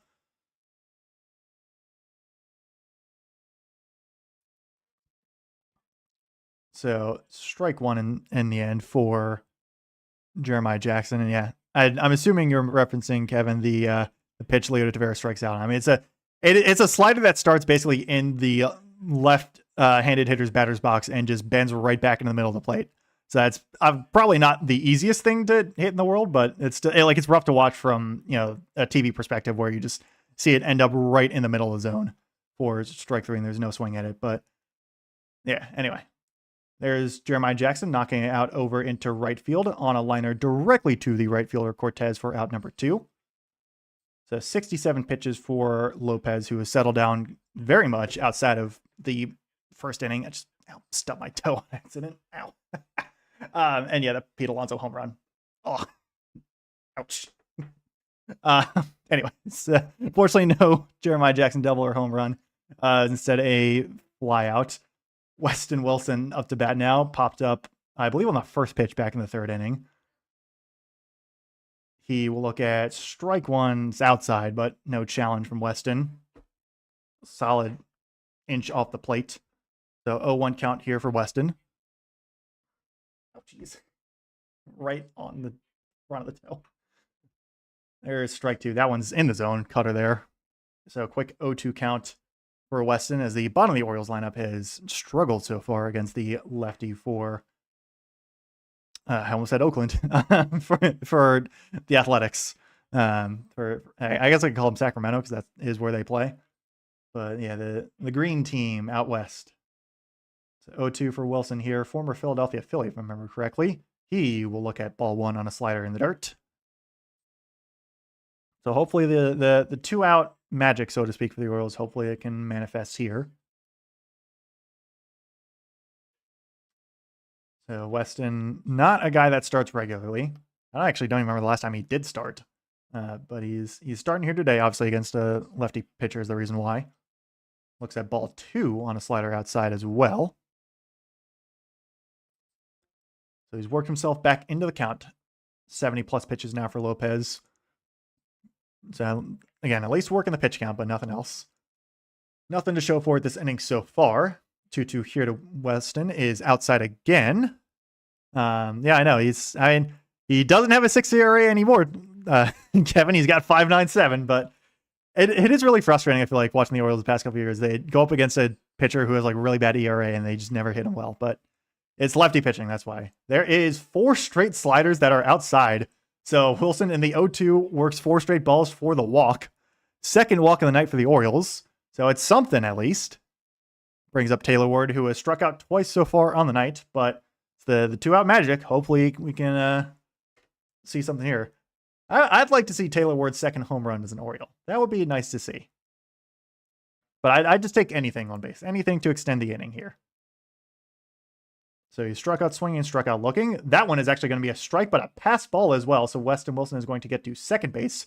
Trots leisurely over to second, actually, because that ball was basically looked like it might have kicked off of Langoliers' cleat almost after it passed through his glove and shot over to the dugout pretty much. Just kind of rebounded awkwardly off his glove. He just didn't catch it cleanly at all, but it was a strike. Yeah, he just didn't catch it, then knocked off his shin pad. That's what it was. And just rolled right over to the Athletics dugout. So 0-1 here, or 0-1 here on Ward, who's 0-2 on the night with 2 strikeouts. Ward will look at ball 1 on a fastball outside.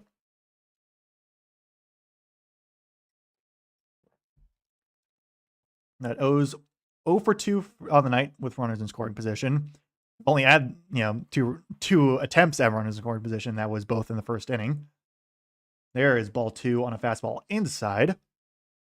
Obviously the 1 run coming off of Pete Alonso's homer.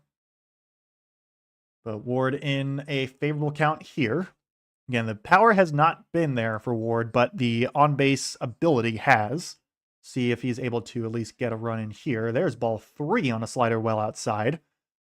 So Lopez has struggled a little bit to find the zone over these last 2 batters.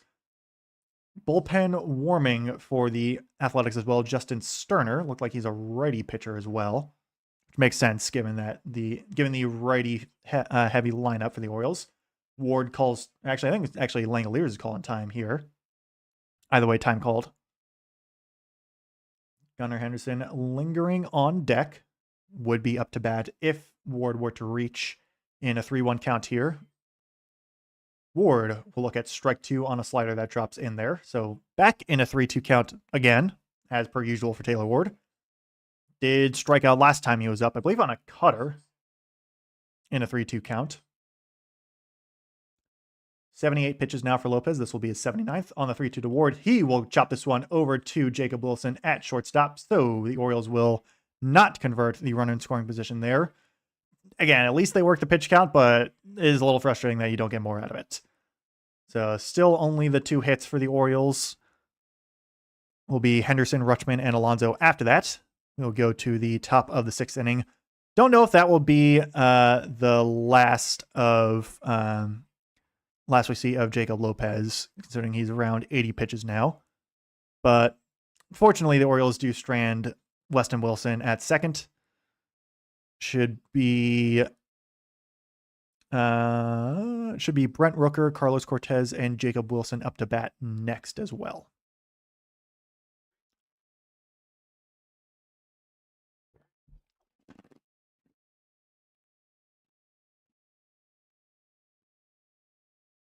Let's see. Did the Brewers at least score something off that bases loaded situation? I really hope they did, because I would love to see the Yankees lose. Come on, scoreboard. Help me out here. They scored 2 runs, so they're up 4-0 now. Certainly love that. 4-0. Who's pitching for the Yankees also? Ryan. No, that's Max. Ooh, they did it against Max Fried. That's crazy. I know the Brewers just got back Jackson Chourio a couple days ago, so that certainly helps. So yeah, scoreboard updates. Red Sox up 2-0 now over the Rays. Astros up 9-0 over the Reds. Jeez. Rockies up 6-2 over the Phillies. Blue Jays still up 2-0 over the Angels. Nats up 3-2 over the Marlins. Guardians up 4-0 over the Twins. Tigers and Royals still tied at 1. Brewers 4-0 to the Yankees. Mariners up 5-1 over the White Sox. Cubs up 1-0 over the Rangers. Later on tonight, the Mets and Diamondbacks, Cardinals, Padres, Braves, Dodgers, and then Pirates and Giants will be the other games later on. Yeah, Nick Lodolo, he started out good, but then he got roughed up a little bit, and I think the Reds bullpen really kind of threw it there. Yeah, Reds were, I think, like 20-11 at one point, and then they've lost like 9 straight. It's been bad for Cincinnati, unfortunately for them. There's a packed house there in Camden. It's Brent Rooker 0 for 2 with 2 strikeouts. Takes ball 1 on a sinker outside. So Bradish got roughed around a little bit in the last inning. 3 runs given up. Shouldn't be 3 earned runs, in my opinion, but they're calling it 3 earned runs at the moment. 1-0 here to Rooker at right now, and will be the 70th pitch for Bradish. That one is high with another sinker for ball 2. But Rooker, it's been home run or bust at the moment.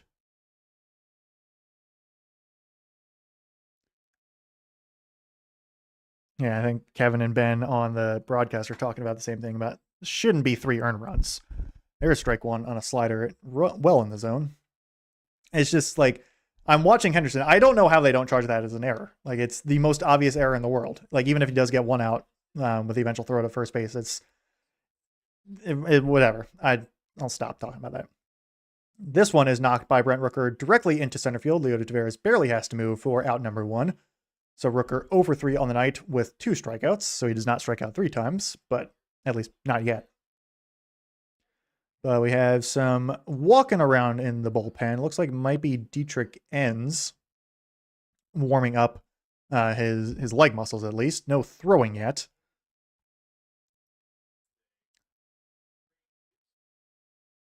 Yeah, I would have to assume they're going to change that later. I mean, it's like the most obvious error in the world, and I don't know why they're not calling it. It's crazy. Sorry. Carlos Cortez is up. Takes strike 1 on a curveball there. Cortez 0 for 2 on the night. Looks like that is... who is that, actually? I can't even tell. Is that Trey Gibson? Trey Gibson warming in the bullpen from the looks of it, actually. And Cortez will chop, or not even chop this one, like check swing foul that fastball off. Yeah, Trey Gibson warming in the bullpen for the Orioles. Interesting, since he started a game against New York, but now he's warming in the bullpen, throwing in the bullpen too. So it looks like Trey Gibson will be in relief for Kyle Bradish. There is strike 3 on a curveball. Cortez half swing is not able to hold up. So there is a strikeout there for Bradish. Quick 2 down here in the top of the 6th. But obviously it's always 2 outs is the struggle bus a little bit. The nice curveball there bounces right basically on home plate. Good pick by Adley as well. Yeah, I think it actually did hit home plate on that on the curveball. Like it bounced off of it, but 8 whiffs on the curveball tonight, most in his career according to the Mass and Graphic. That has been the pitch that has been working for Bradish right now. This one is knocked over into left field. That is foul by Jacob Wilson. Rocketed foul, but foul nonetheless. So Wilson, who got the party started for the A's last inning actually, in an 0-1 count here at the moment. Yeah, 1 for 2 on the night. 76 pitches for Bradish right now. We'll see if he's able to get Wilson out early. I could potentially see him going in like a third of an inning in the 7th. Maybe. We'll see what happens. That is obviously very dependent on how this batter goes. Curveball there to Jacob Wilson is taken for ball 1. Wilson singled his last time he was up on basically an infield single. Next pitch is fastball down below the zone for ball 2. But yeah, Wilson was the chop over to first base, I believe, and that was Alonso was not able to get it in time. But the A's last inning were very aggressive with their approach, starting with Jacob Wilson. We'll see if obviously it's 4th pitch now in the series here.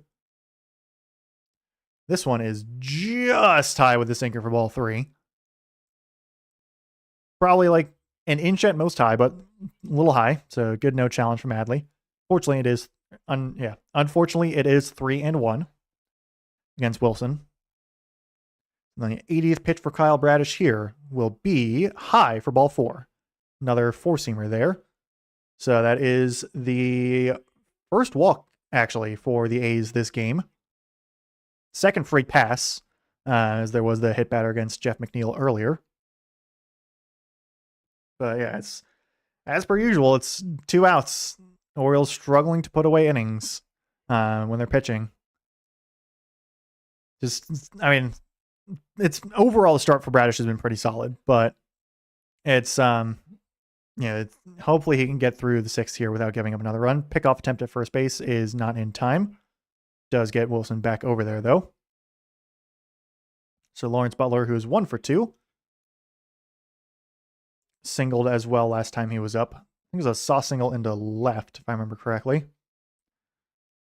He will look at strike 1 on a curveball that drops in the right side of the zone. Butler, the lefty hitter, playing center field. But yeah, if I'm Adley sitting behind home plate, I just tell Bradish throw the curveball a bunch. It's been working. Throw the curveball. Will Wilson attempt to steal? He won't. There is a curveball. 4 strike 2. Clips the bottom of the zone. So Adley's reading my mind at the moment. Our minds have connected. So quick 0-2 count for Butler. I want to see a third curveball. I want to see 3 straight curveballs to Butler. Get him swinging on the curve. Throw it below the zone. Get out of the inning. Bradish will step off here. So he's taking his time. My guess, though, he's going to either go 4-seamer or sinker. Is my actual guess. But I want to see a curveball. I want to see 3 straight curveballs, 3 straight strikes. Get him out. Next pitch is... Oh, there was a slider, actually. Not the curveball, but it was a slider. And it gets Lawrence Butler swinging. And that is another strikeout for Kyle Bradish. 6 down there for the Athletics. All right, well, 6 innings down for the Athletics. Words are tough. That is another strikeout. Strikeout number 9 there for Kyle Bradish. Yeah, the breaking balls have been working so far for Kyle this game. It was a lot of this. I feel like the 4-seamers and sinkers were getting hammered a little bit more back in that 5th inning. The curveball has been the pitch of choice, though he mixes it up slightly with the slider to get Lawrence out. So strands the 2-out walk, and Kyle Bradish through 6 innings. So it is actually a quality start, if you believe in those stats, since it is, I forget if his quality starts at 6 or 7 innings. I think it's 6 innings and 3 runs or less is what's considered a quality start. So it is, if my remembrance of that is correct, then Bradish has thrown a quality start. And also, as we've said already, should not even be 3 earned runs. It should be less. So yeah, it's not a bad start. Given even with the rough 5th inning, it's not a bad start at all. It's kind of what you need for the Orioles. Just gives the bullpen a bit of rest. You only need to see 2 or 3 guys from the bullpen. Most likely 3. My guess is Bradish will be done after that. That's my assumption. No need to do it. And then, since they had Trey Gibson up, and since last time he was up, he was a starter, he could go multiple innings if necessary. But yeah, as you say, Kevin, O's offense needs to wake up. You got the guys who are you want to have up in Henderson, Rutschman, and Alonso at least. But yeah, just got to get a couple guys on. And we'll see if Lopez will head back out to pitch. The A's did have the bullpen warming. It was Justin Sterner, who was a waiver claim from the Rays back in 24. Lopez is back out to pitch. Throws strike 1 to Gunnar Henderson on a slider, but this will most likely be Wilson's, or not. Where am I getting Jacob Wilson from? I don't know. But Jacob Lopez's last inning here. 0-1 to Gunnar. Next pitch is outside for ball 1. So Lopez, 5 innings pitched, 2 hits, 1 earned run, 2 walks, and 5 strikeouts at the moment. Henderson takes strike 2 on a slider that bends right back in there. But if it's any time as ever for Gunnar Henderson to get a hit, it would be right now. Get the party rolling here in the bottom of the 6th. Would certainly like that. 1-2 is below the zone for ball 2. A lot of sliders so far to Gunnar. I think it might have actually all 4 of these pitches so far have been sliders.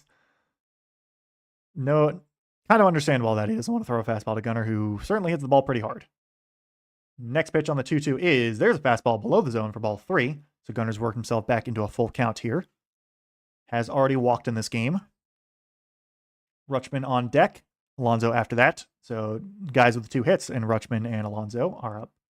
We will see them in this inning no matter what. Henderson will foul this one back on a fastball. So we will go again. 85 pitches now for Jacob Lopez.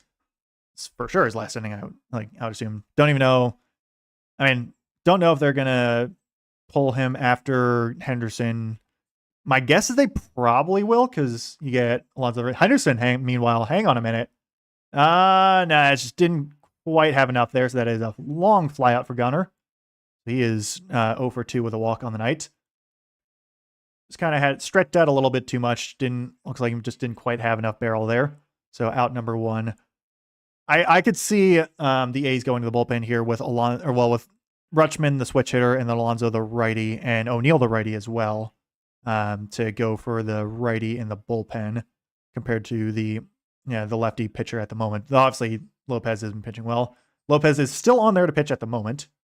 Rutschman takes strike 1 on a slider right back in the zone. But Rutschman had a long fly out last time he was up, singled before that. And Alonso, who homered last time he was up, is on deck. 16 of 21 first pitch strikes for Lopez. Rutschman fouls this one back. He's in a 0-2 hole. So you wouldn't think this guy who's pitching right now had a 6.6 ERA coming into this game, but he did. But it's the O's always kind of struggled with hitting lefty pitching over the past couple of years. Certainly doesn't help that a lot of their young guys are lefty hitters. Most of the guys they brought in to try and crush lefties have been hit or miss. It's just one of those days. See if the O's can pull it back here. 0-2 to Adley is outside for ball 1.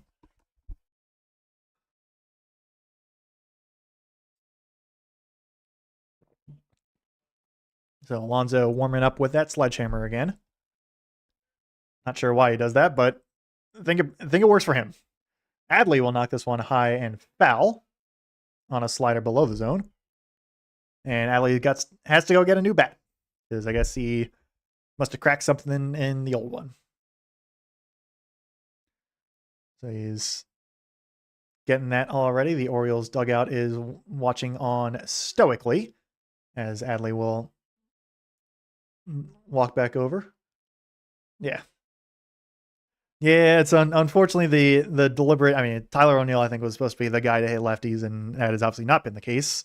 I think Alonso hit everyone, but yeah, it is what it is. Adley will knock this one high out into left field. Will that get out? Yes, it will. Into the bullpen. Adley Rutschman's solo home run. 1-run game now as Adley notches his next home run of the season. I think he's up to 5 now. Yeah, 5 now for Adley Rutschman. So the O's are right back in it. And of course, Alonso is up to bat. 401 for the distance. Looked like that was a fastball. Adley just rocketed right out there over into the Orioles bullpen. O's are not going quietly into the night here. Oh, hey, there's Cal Ripken's at the game. He's looking on.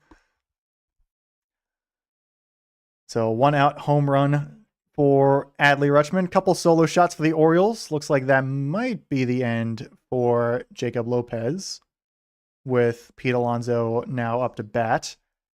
Yep, that will be the end for Jacob Lopez, who does pitch a very good game. But yeah, the guys who've been hitting well for the Orioles, and Adley Rutschman and Pete Alonso, tag him for a couple solo shots. Actually, that looked like might have been a slider, actually, that like down to the bottom of the zone that Adley just knocks right out there over into the Orioles bullpen. Looks like one of the bullpen catchers was able to field it there. So Orioles with a little bit of life here in the bottom of the 6th inning. Pitching substitution for the Athletics. Warming up before was Justin Sterner. If it is him, I'm going to pull up his Baseball Savant page. I hope they don't switch it up on me. But Sterner throws a 4-seamer, cutter, and what is that? ST. Can't even tell what that is. Sweeper. Why is it ST? Why are you abbreviating it like that, Baseball Savant? All right, yeah. 4-seamer, cutter, and sweeper for Justin Sterner, who is let's see, what are his stats? Where did it go? Just on him. There we go. Originally came up through the Marlins. I think it's been around a lot. His third season currently in the majors. Was on the Athletics last year, then the Rays before that. 1-3 record. And 17 games pitched so far. So pretty active so far. 18.1 innings pitched. Let's see. ERA 4.42 for Sterner.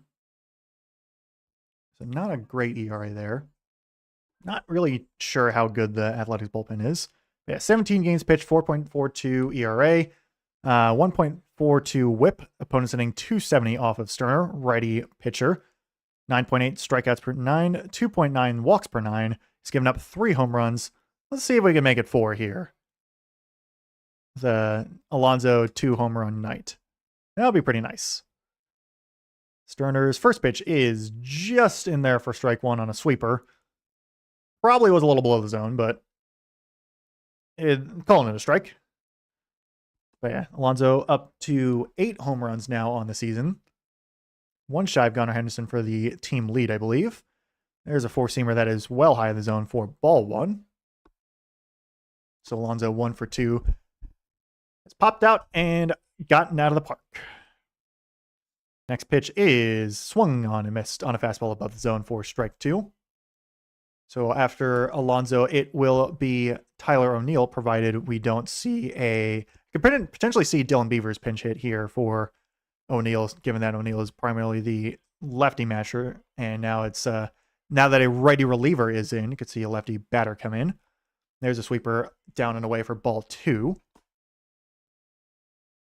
You could also maybe see Colton Cowser if Albie's thinking that direction as well, but I think he probably pinch hit Beavers over Cowser, especially because Beavers tends to play more in right field than center. As Alonso will ground this one. Fielded there by Jacob Wilson. Nice play there from Wilson to get Alonso out at first base. Was basically grounded right back up the middle, but Wilson ranged well and was able to make the play for out number 2. That was, tough play there. I think slower shortstop would have not been able to make it and would have been a single for Alonso, but Alonso, not the fastest guy, was not able to beat out the throw. So Tyler O'Neill is actually staying in the game, 0 for 2 on the night. No pinch hit yet. Looks at ball 1 on a sweeper down and in. Or down and away, actually, not in. It's more down than away, but below the zone for ball 1. Well, we'll see if O'Neill can get his first hit of the night here. He will knock this one over to third base, fielded cleanly there by the third baseman Geloff, and it will not be the first hit of the night for Tyler O'Neill, as instead will be out number 3. So the Orioles do get 1 here in the bottom of the 6th, but only 1. So a couple solo shots have brought them back to within 1. I could potentially see Bradish pitching 1 more batter here in the top of the 7th. Should be, I think, Zach Geloff, Jeff McNeil, and then Nick Kurtz to bat. So I mean, Bradish was, I think, around 80 pitches, somewhere around there. So we'll see what happens. Obviously, Trey Gibson was warming in the bullpen, so maybe they don't want to tax Bradish too much. But we'll see. We shall see. For now, though, it is still 3-2. Check the scoreboard again real quick. So Boston is still up 2-0 over Tampa Bay. Rockies up 7-2 now over the Phillies. Blue Jays still up 2-0 over the Angels. Nats still up 3-2 over the Marlins. Guardians still up 4-1 over the Twins. Tigers and Royals still tied at 1. Brewers up 5-0 now over the Yankees. Love that. Mariners and White Sox tied at 5 apiece. The White Sox actually just came back. They've scored 4 in a row. Cubs still up 1-0 over the Rangers, and the Astros won 10-0 over the Reds. And yeah, if you're talking about Trey Gibson, Kevin, I would certainly agree. And also, if you're talking about Kyle Bradish, I would agree as well. Either way, would love for them. I think now thinking about it, probably referencing more Bradish, but yeah, definitely the best Bradish has looked so far this season. And if you can keep looking like this, I think we're going to be okay. Just need the guys to just settle down a little bit, find the pitches that work, and not play the Yankees either. Yeah, yeah, yeah, and yeah, definitely. I would like Bradish to build off this as well. I could certainly see it. I feel like it just, he's still only what is like seventh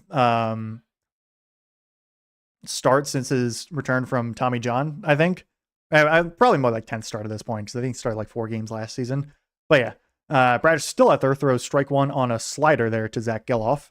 Geloff swings through or check swing, but went around there. So 84 pitches currently for Bradish. There's a curveball that is not swung at for ball 1.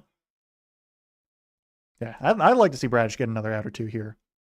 9 strikeouts on the night, just 1 walk. Only given up 5 hits, and most of them were in the 5th inning. Geloff did have one of those hits. 1-1 here. There's a curveball that drops in there for strike 2. So yeah, leaning heavily on these breaking balls now is Kyle Bradish, which is, I think, the smart thing to do. As he said, Kevin, throw what you have. Lean on what works.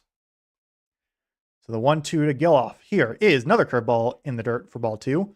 So 4 straight breaking balls to Geloff. Couple strikes, couple balls. Dietrich Enns now warming in the bullpen as well. So don't know if we'll see Gibson or Enns. One of the two. So the 2-2 now to Geloff is high for ball 3 on a slider. So all breaking balls so far in 5 pitches. Action in the A's bullpen as well, as it is Scott Barlow warming. I think we had time called by Geloff here in the bottom of the 7th. Nobody out. 3-2 Athletics at the moment. O's couple of solo shots got them the 2 runs from Adley and Pete. A's got a couple singles, basically, and then a triple for the RBIs there. This one is knocked over to Weston Wilson at third base on a curveball, and that will be out number 1. Good throw there from Weston on the ground ball for 6 1/3 now for Kyle Bradish on 89 pitches. Will this be his last batter? I'm not sure, actually. Looks like he's still going to be in there for Jeff McNeil, who has been hit by a pitch. 0 for 1 otherwise. Grounded into a what should have been a double play. Instead, it was a fielder's choice that should also be an error. McNeil will take strike 1 on a slider there. So it's been a steady run of breaking balls from Bradish. All curveballs and sliders so far this inning. 90 pitches now for Kyle. Looking to get through 6 2/3. 18 of 27 first pitch strikes for Kyle. There is a curveball that is just chopped foul from McNeil, so he's in a 0-2 hole. So 1 strike away from having a really nice start. My guess is this is going to be his last batter no matter what, especially since the lineup is going to flip back over to Nick Kurtz, who does have 2 hits off of Bradish. And also, the whole 2 outs thing and whatnot. So my guess is this will be the last batter. There is strike number 3, strike looking on the slider at the bottom of the zone. McNeil goes down. That is strikeout number 10 for Kyle Bradish. Pretty good start here for Bradish there on 92 pitches, 6 2/3, 10 strikeouts. Don't see Albie yet. They're showing the replay right now. That is a nice slider there. Not a ton of drop on that one, but it does drop right to the knees. McNeil thought it was a little low, and then Bradish is going to stay in there against Nick Kurtz, who is 2 for 3 on the night. So Bradish looking to go through 7 here. First pitch is just outside with a 4-seamer for ball 1. So first fastball of the inning for Bradish. Interesting there. But again, 2 outs has always kind of been the thing. We'll see if he's able to get out of it here. There's a curveball in the dirt for ball 2. Kurtz does not swing at it at all. But Kurtz having a nice game at the moment. He's got the single and the RBI triple. 2 RBI triple, actually. So he's currently has knocked in the game-winning run at this point. In a very favorable count here. Looking to spoil Kyle Bradish's very nice start. Again. There's a sinker there, actually, for strike 1. Yes, Cade Povich is on the 15-day IL at the moment with left elbow inflammation. Hopefully it is not anything to do with the UCL.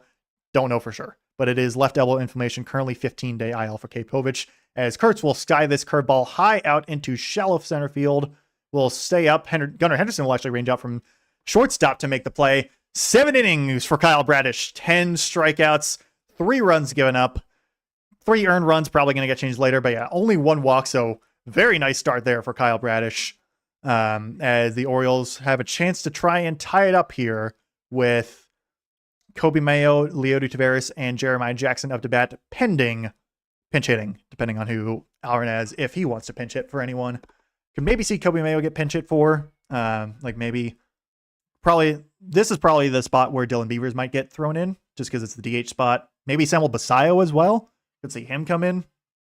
We'll see what happens. But yeah, so that is the latest. That is also what brought Trey Gibson back up to the majors, was Cade Povich going down on the injured list. I'll definitely say it probably doesn't look great. It's probably the better chance than not that it is going to be Tommy John, just because I think like his velocity was starting to dip. But yeah, we'll that is a wait and see on the Cade Povich front. And yeah, I wouldn't mind Mayo getting pinch hit for, because I think they're if Sterner stays in to pitch, he's a righty, and I think Scott Breslau is also a righty.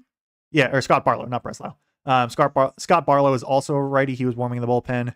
So my guess is, I would certainly hope that Alvarez is going to pinch hit a lefty for Kobe Mayo. Either it would be Dylan Beavers or Samuel Basayo. My guess is they would go Basayo here because of the DH spot. And then could, if it eventually gets around to Tyler O'Neill in, say, the 9th inning, then you can pinch hit Dylan Beavers there, because O'Neill's obviously an outfield.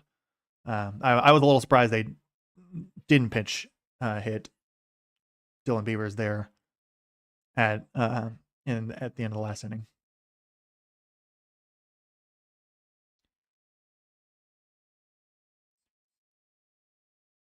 So Munetaka Murakami with 15 home runs. Just checking up on my Twitter feed as well. And Jacob Mizorowski has been just, holy crap. He's been throwing nothing but 100 fastballs, like 100-mile-per-hour fastballs. It is Samuel Basayo pinch hitting for Kobe Mayo, takes strike 1 against, looks like that's Scott Barlow. So Basayo takes his time here. But Basayo's been lighting up as of late. Let me, Baseball Savant, help me out. Scott Barlow. There we go. Anyway, next pitch is outside with a curveball for ball 1. Barlow throws curveball, sweeper, slider. I think that, yeah, I know, sinker, fastball, and slider. Okay, he does throw a slider, but yeah. Next pitch is grounded off of basically everyone behind home plate for foul ball. Throws primarily the curveball and sinker to lefties. Curveball is his most used pitch. Throws a decent bit of the sweeper, not much of the four-seamer or slider. Doesn't really throw a slider at all. So the 1-2 to Basayo is outside with a curveball for ball 2. And yeah, really good start there by Bradish. Was looking a little dicey in the 5th inning, but buckled down after that with another 2 strong innings. Leody Taveras is on deck at the moment. The 2-2 to Basayo is grounded foul. So my guess is, I actually have no idea who the Orioles would want to go for in the bullpen, but we would definitely see a pitching change for the Orioles come to the 8th inning, but hopefully they can have it be with either the tie game or the lead. So still 2-2 count here for Samuel Basayo. He will knock this one over to a sliding second baseman, McNeil, for out number 1. Good play there by Jeff McNeil on the ground ball for out number 1. So unfortunately the pinch hit doesn't work there. But I like the idea, pinch hitting Mayo for Basayo just doesn't work out in the end. But yeah, Bradish, 7 innings of work, tied longest by an Orioles starter this season. I think it's the only other time an Orioles starter went 7 was Trevor Rogers on opening day. So Barlow threw a third of an inning here as Leody Taveras, who is a switch hitter, now batting left, will foul this one away for strike number 1. Has popped out and struck out looking. Couple home runs for Leody. Just would like for him to get on base. He will knock this one foul on a fastball in the middle of the zone. So quick 0-2 count on a couple of foul balls. Yeah, the A's defense has been playing well so far tonight, which is annoying. I feel like every time the Orioles play a team, they always have their best defense. It's like, come on. Anyway, 0-2 to Taveras outside with a curveball for ball 1. No swing at all from Leody.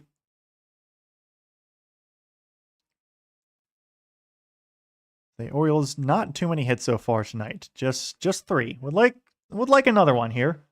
That curveball is well outside for ball 2. Also wouldn't mind a walk.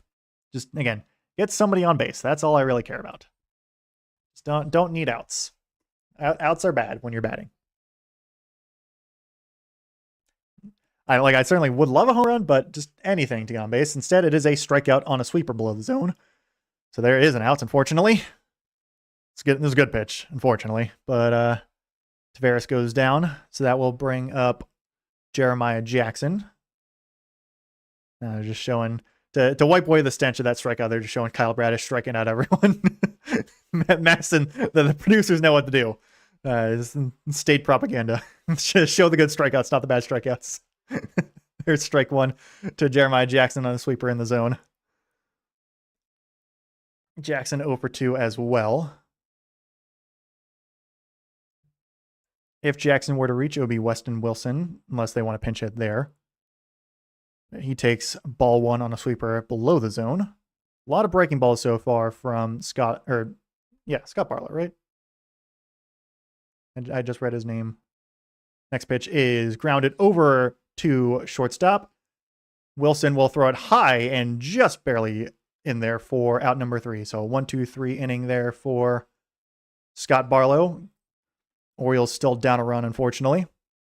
Looks like it will be Trey Gibson up to pitch for the Orioles here in the 8th inning. So hopefully they can hold on to that run there, or hold on to the 1-run deficit. So Orioles' number 3 prospect at the moment, Trey Gibson. Pitched in 1 game so far. Didn't pitch bad in New York, honestly, all things considered. Like, it wasn't great, but honestly, it's probably one of the, of the 4 starts that the Orioles had, I think he's probably the best, sadly enough. But there's the slider, 4-seamer, sinker, cutter, and curveball. And I think it's that slider that he calls the death ball, since it has like the straight drop. Throws it a lot to righties. So it should be Langoliers, Soderstrom, and Rooker up to bat next, pending a pinch hit.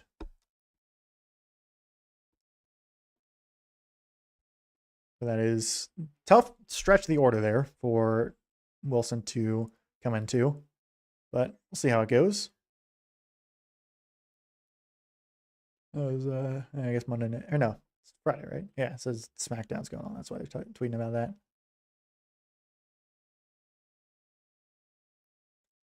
So let's see. Fantasy team, how are we doing there?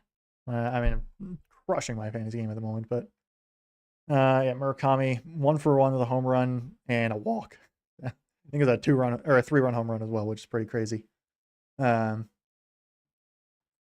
it was. That Yankee series was rough to watch. It did feel like a lot of those, like the Orioles were keeping it close, and especially I think that like Sunday Monday game, they left a lot of opportunities on base, and then it was like just someone in the bullpen, whether it be like Aiken or Kittredge or Severino or whatever his name is, would just pull up a stinker of a number, and just made it was terrible. Ooh, Dylan Cease with a really good outing as well. So yeah, Gibson, 4.2 innings pitched last time he was up. Couple hits, couple runs, but not a bad debut for Mr. Gibson. In a pretty big situation here, coming out of the bullpen in the top of the 8th. trying to protect a 1-run deficit, essentially, or trying to keep the Orioles in the game, essentially. Down 1. Langoliers fouls off a fastball for strike 1. Langoliers 0 for 3. Slider is his most thrown pitch, especially to righties. Next pitch is, there is the slider, grounded through the left side for a base hit. So Langoliers gets his first hit of the series. Dietrich Enns was also warming in the bullpen for the Orioles. Lefty. My guess is, I don't know if they're going to, maybe Rico Garcia is available. Probably is, because I guess he didn't pitch yesterday. We'll see how it goes. Tyler Soderstrom, who's also 0 for 3. Certainly glad to not see Kyle Bradish anymore. There is a curveball, actually, for ball 1. I think that's Jake Kunal. I feel like he was also in the Orioles for like a hot moment, but I could be wrong. Warming in the bullpen for the Athletics. Joel Kunal. There is a curveball chopped back up to Trey Gibson. He's going to throw it to second base, fielded low by Gunnar Henderson. He has to put in his pocket after getting the out at second. So it wasn't a great throw there by Trey Gibson.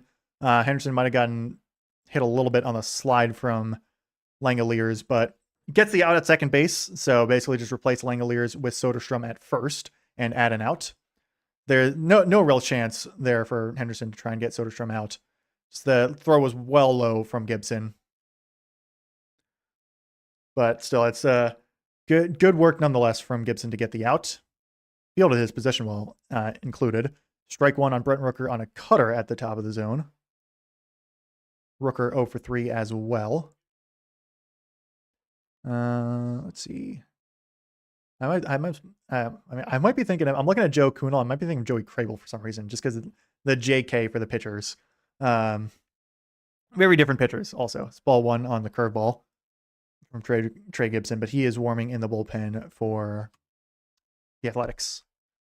So 1-1 on Brent Rooker, designated hitter. Struck out a couple times tonight against Kyle Bradish. He will knock this one over into the left field. That is down for a base hit. Very sharp base hit. That's probably not even going to get. It's actually hit too hard, basically, so Soderstrom has to stop at second base. So a couple hard liners for singles from Langoliers and Rooker. Puts runners on first and second with 1 out. No chance for anyone to make a play there other than Ward fielding it cleanly. 111 off the bat from Rooker. Carlos Cortez is 0 for 3. Struck out last time he was up. Lefty batter here. He will sword on a curveball there for strike 1. Nice pitch there from Trey Gibson. Looking for either a strikeout or a ground ball here. Ground ball would certainly be helpful because that could net a double play. Strikeout, obviously, you would love that. And anything to prevent the runners from advancing, pretty much. There is strike 2 called on a curveball. I think that was a little low. We got a challenge here from Cortez. I haven't seen really that many challenges from either team so far tonight. This might be the second. It was overturned to a ball, so yeah, it was a little low. It's either the first or the second. I think it's the second tonight because there was like one right at the start of the game by 0.3 inches, so it was very close. I don't think the Orioles have challenged at all tonight. Adley might have challenged one when he was like at bat, but not many, essentially. I feel like it's been a pretty well-called game overall. Like, there's been a couple close, but not too many egregious ones. The 1-1 to Cortez, who will fly this one out into left field, but not nearly deep enough, so that will not be a productive out. Ward makes out number 2, so I'll take that as well. So it is a fly out. Runners do not advance on the Cortez fly out. Brings up Butler. Lawrence Butler. Forgot his first name for a sec. I was about to say Logan Butler, but that's not right. Yeah, so Lawrence Butler, the center fielder. 1 for 2. Oh wait, I'm also skipping over batter. It's Jacob Wilson, never mind. Lawrence Butler would reach be up to bat if Jacob Wilson would reach. He swings through a slider there though for strike 1. My apologies. So Wilson singled and then walked his last 2 times he was up. Swung over the death ball, though, for strike 1, which is nice. Next pitch for Gibson here is another slider that hung up a little bit, but Wilson fouls it off, so he's in a quick 0-2 hole. Strikeout here would be real nice to end the inning, but just any sort of out would be good. No more runs, please, from the Athletics. Gibson looks to get a new baseball.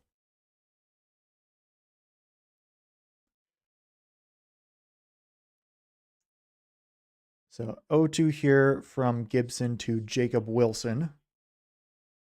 Oh, that's where I was getting Jacob Wilson from. Next pitch is knocked over to past the dive of Alonso. That is going to score a run from the looks of it. Unfortunate. Alonso is shaded, not in the right spot. So looks like that was a fastball. 4-2. Athletics got a run back on the Jacob Wilson RBI single. This is 2 outs, 2 strikes. And so many times this season. Like the Orioles lead the league in giving up runs on 2 outs. And it looked like it was a fastball, and Alonso was, again, if he's shaded more behind the bag, probably would have gotten the out, but it's too hard of a liner to get. So it's still only a 2-run deficit at the moment. But yeah, it's the 2 outs is just killing everyone on the Orioles at the moment. Curveball for ball 1 to Lawrence Butler, so he is now up.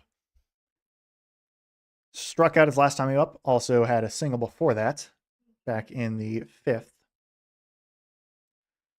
The 1-0 throw back over to first base is not in time.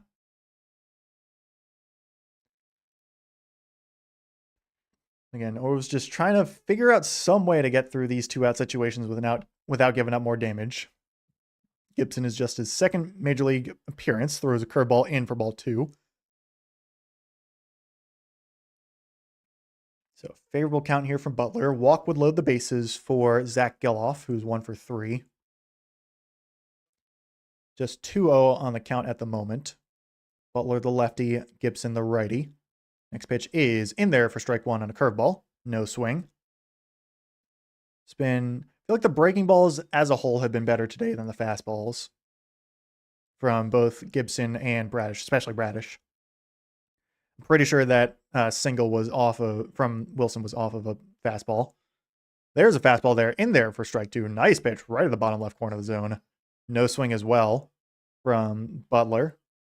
So Gibson has worked himself back into a 2-strike count. Again, is a strike away from getting out of the inning. But as we've seen a lot this season, it's not exactly easy. Runners at the corners, still 2 outs here in the top of the 8th.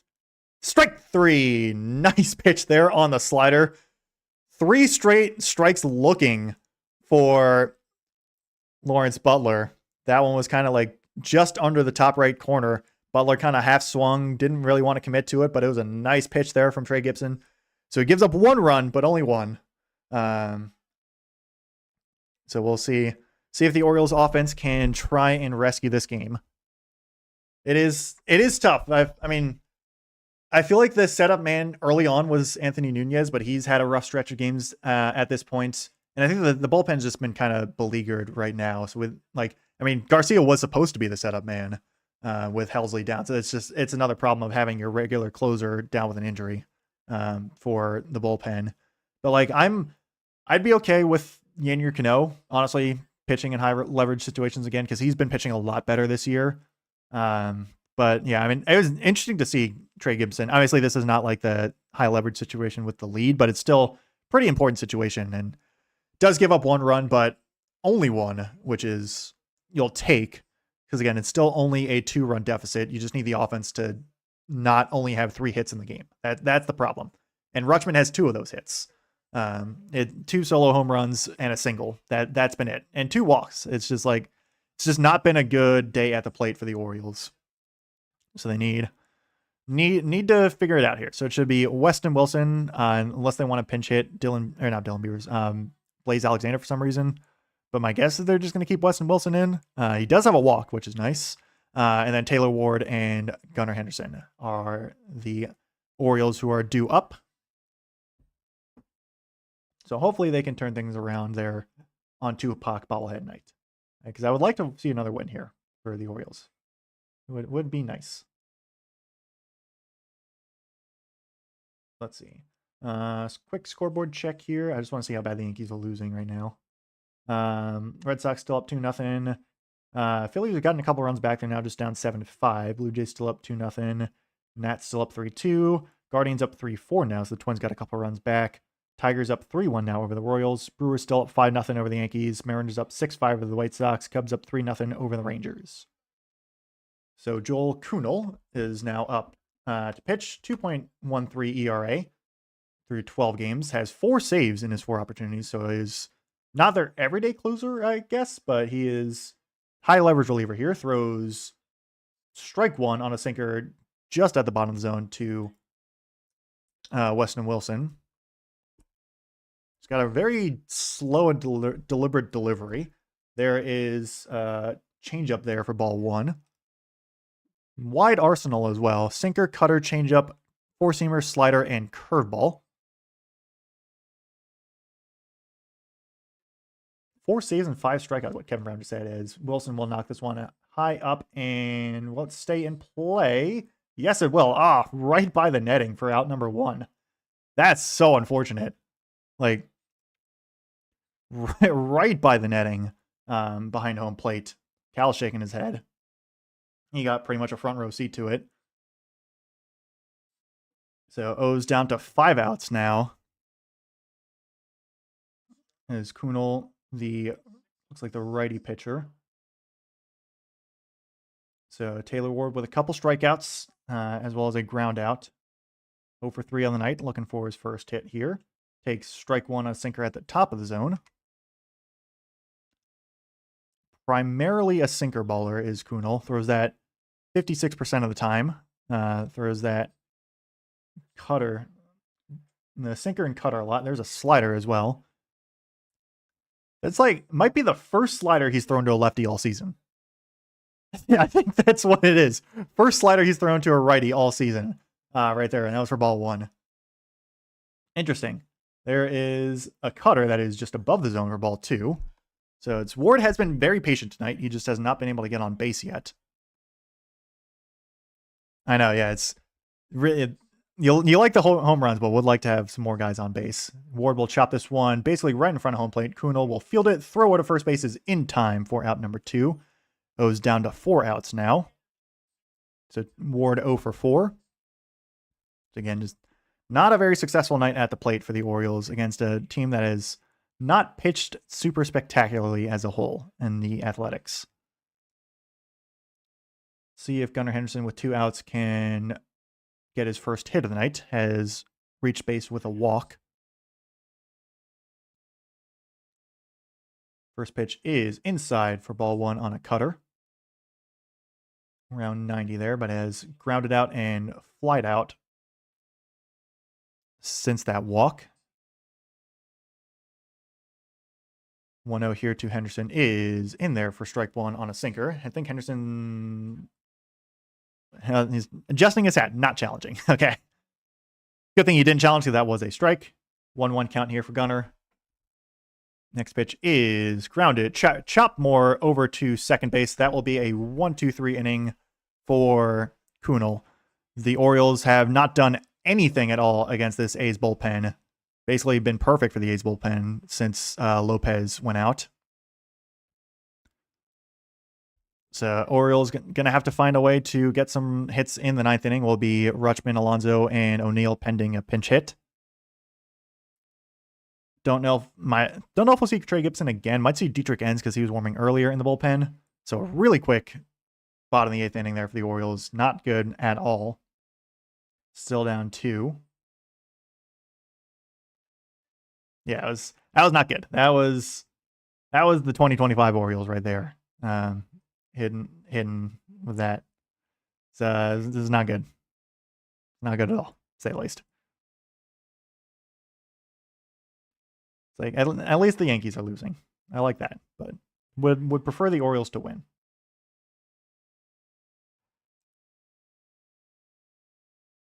So yeah, I'd say it went so quick I don't even really feel like checking the scoreboard again. So I don't know. Yeah, Dylan Cease with a crazy game pitching. Connolly early as well. Wasn't playing early, but whatever. I had Cease on my team, so they'd even out pretty much. Hi there, Angela Bassett. It's the food allergy commercial. Wonder what she's doing up now. I mean, I assume probably filming more seasons of 911. Unless that, I don't think that show ended. Obviously, she's not acting in the MCU anymore, or doing the Olympus trilogy. Although she's only in the first two, I think. She's really good. She's a really good actress. To deviate slightly from sports to go for my other nerdy stuff. Yeah, I guess, oh yeah, Mortal Kombat came out. I guess it was today, actually. Might go see it in theaters, or Mortal Kombat 2. Seemed like it might be fun. I might just wait for it to come out streaming, though. But I'm definitely going to see Mandalorian and Grogu when that comes out. For sure. Needs some of that force power here for the Orioles. Trey Gibson is still on to pitch, at least to start the top of the ninth.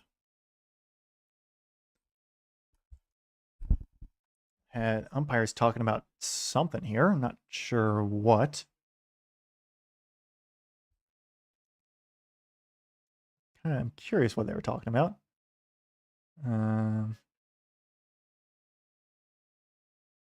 Think it's all good. Yeah, Trey Gibson, for the moment, will be facing Zach Geloff here.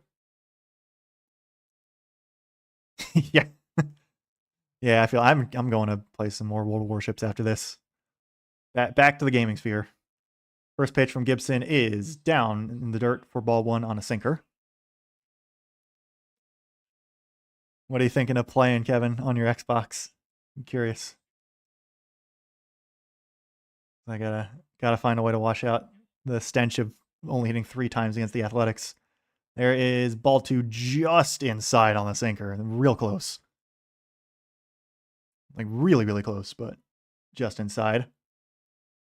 So it'll be Geloff, McNeil, and Kurtz to bat. Had a defensive substitution for Cortez. There is ball 3 on a sinker inside, so 3-0 count. Although it's interesting that Cortez was not pinch hit for. Maybe it was, I don't think he was pinch ran either. But it's like they're listing Harris as a third baseman. Maybe they shifted him to third base, and then whoever's at third base over into right. Butler into right. Oh yeah, Geloff's out into center field now. Okay. 4-pitch walk to Zach Geloff, by the way. Not great there.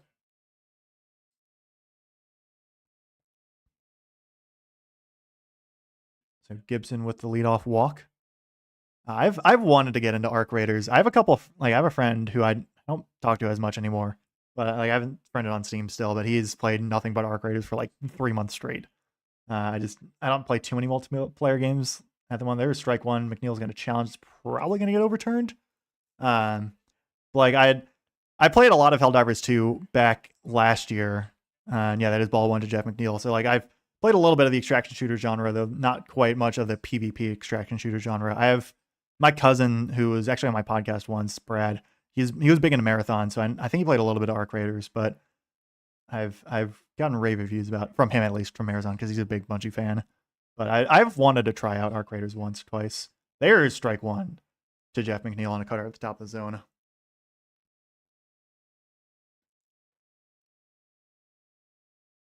Not too many challenges so far. I don't think the Orioles have challenged. I think the Athletics are 3 for 3 as well in the night. Throw back to first base is not in time. Wouldn't mind a ground ball here, courtesy of McNeil for a double play. Would be nice, but any sort of out, as always, is helpful. McNeil has been hit by a pitch, 0 for 2 otherwise with a strikeout. Showing the ABS challenge success rate. There is McNeil flying that one out over into left field. Ward is there for the out. Geloff will trot back over to first base. So out number 1. No production there either. Love that. So the order will flip back up over to Nick Kurtz, who is 2 for 4 on the night. Perkins warming in the bullpen for the Athletics. Jack Perkins, who I believe is their closer. Well, I would assume he's their closer given the situation. Strike 1 on a curveball. Might have been a ball, but it was just right outside.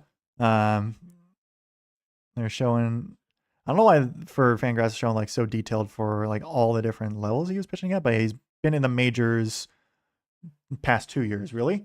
This one is knocked over into left field by Kurtz right at Taylor Ward. So 2 flyouts, or more lineouts than flyouts, really. directly to Taylor Ward for 2 straight outs after the leadoff walk.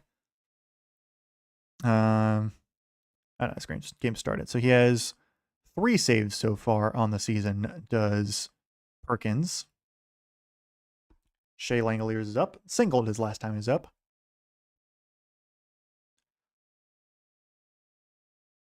Now single was against Trey Gibson.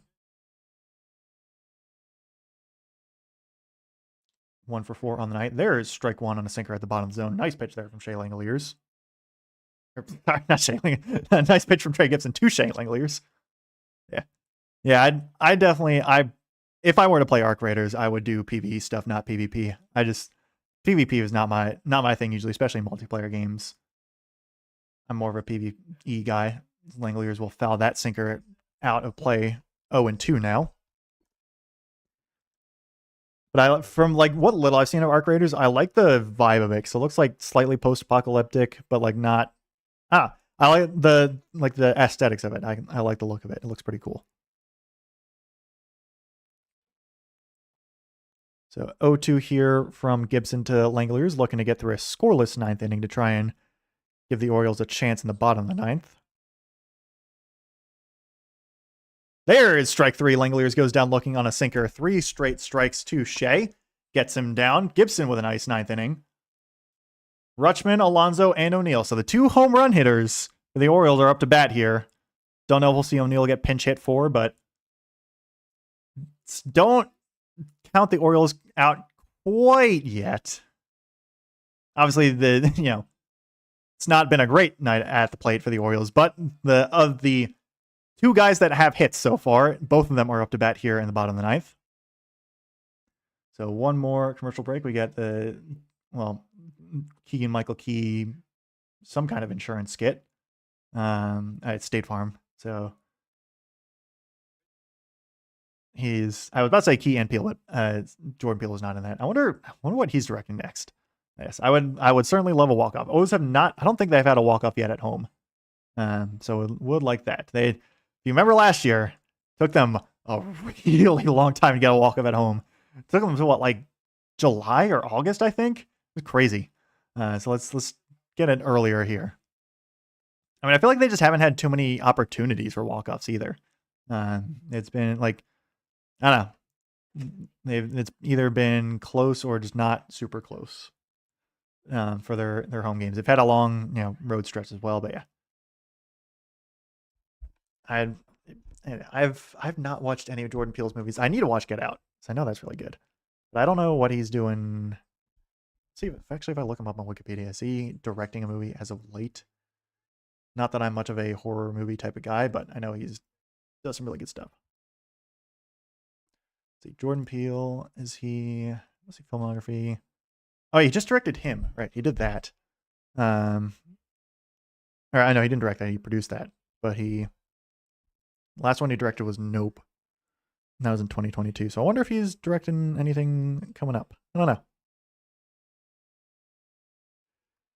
Yeah, the O's.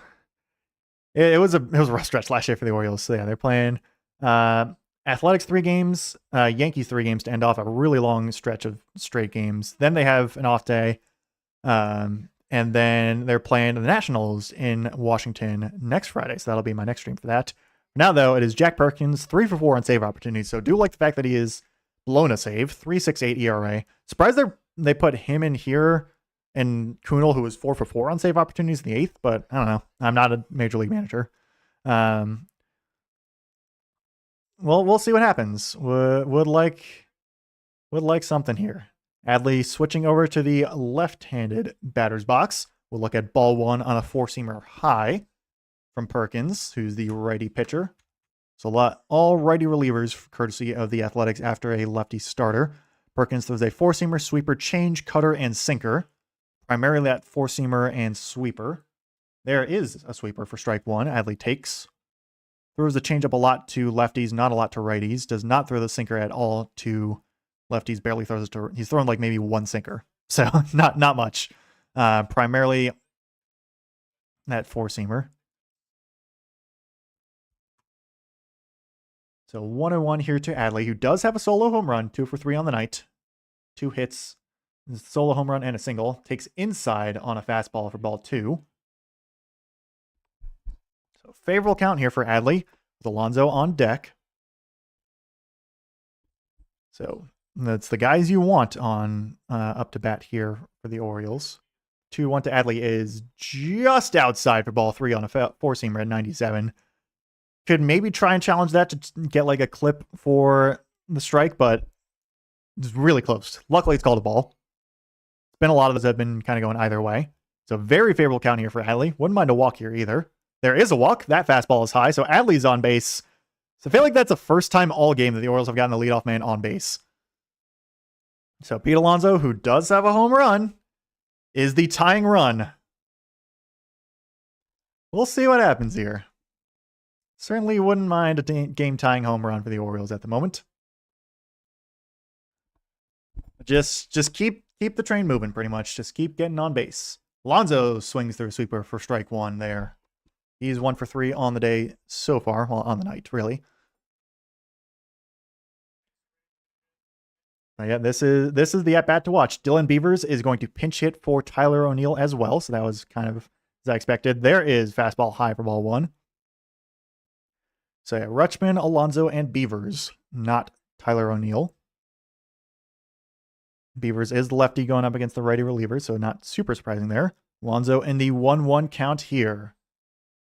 Next pitch is just low, just clips the zone. Alonso's going to challenge. I think this one is going to stand, unfortunately. This is a really good pitch on the fastball.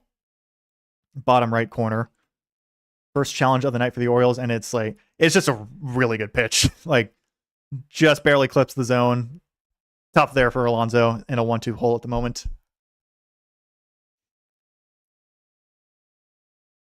So, Athletics do have someone else warming in the bullpen. Mr. Harris. What is your first name? Hogan Harris is warming in the bullpen in case things go wrong for Jack Perkins. That one is low with the changeup for ball 2.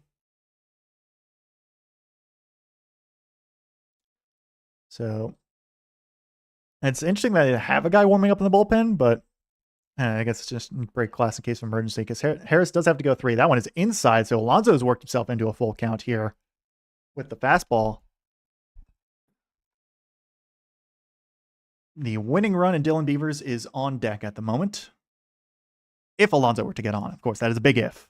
Things could very much go wrong here, but I would certainly love them to go right. 3-2 to Alonso is chopped foul, so we will go again. Good defensive swing there from Pete Alonso on the slider. So pitch 12 from Perkins here to Alonso. Well, in the inning, this one to Alonso. This should be pitch number 7 in the sequence. 3-2 again to Alonso is swung on and missed. Dang.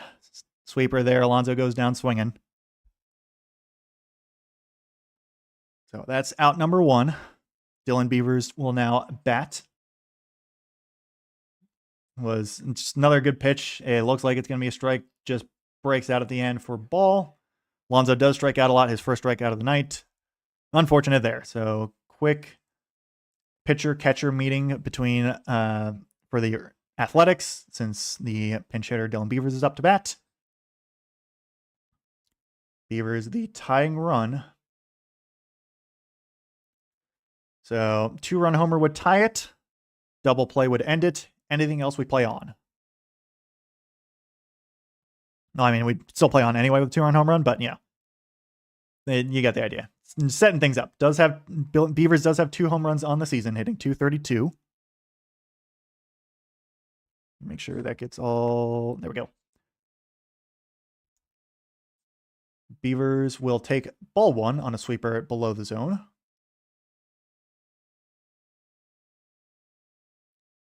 Beavers pretty tall. I don't know how tall Beavers is like as a whole, but he's got to be like 6'4". Like he's a tall dude. 1-0 count at the moment. Strike 1 there on a sweeper in the zone. That's what baseball is all about sometimes. The big count. Samuel Basayo is on deck. So provided Beavers does not ground into a double play, we will see Big Sam. And I do love that. 1-1 to Beavers is just up and away for ball 2 with a fastball. Really close as well. Good take. Probably might have caught the zone a little bit. But good thing umpire did not call it a strike. It's a really close pitch. Probably would have been called a strike with ABS. Beavers looks at strike 2. He's going to challenge here. This one also might have clipped the zone. Is really close as well. This one might stand as a strike, unfortunately. And it will just barely as well. So the O's lose both their challenges on really close pitches. So 2-2 count now.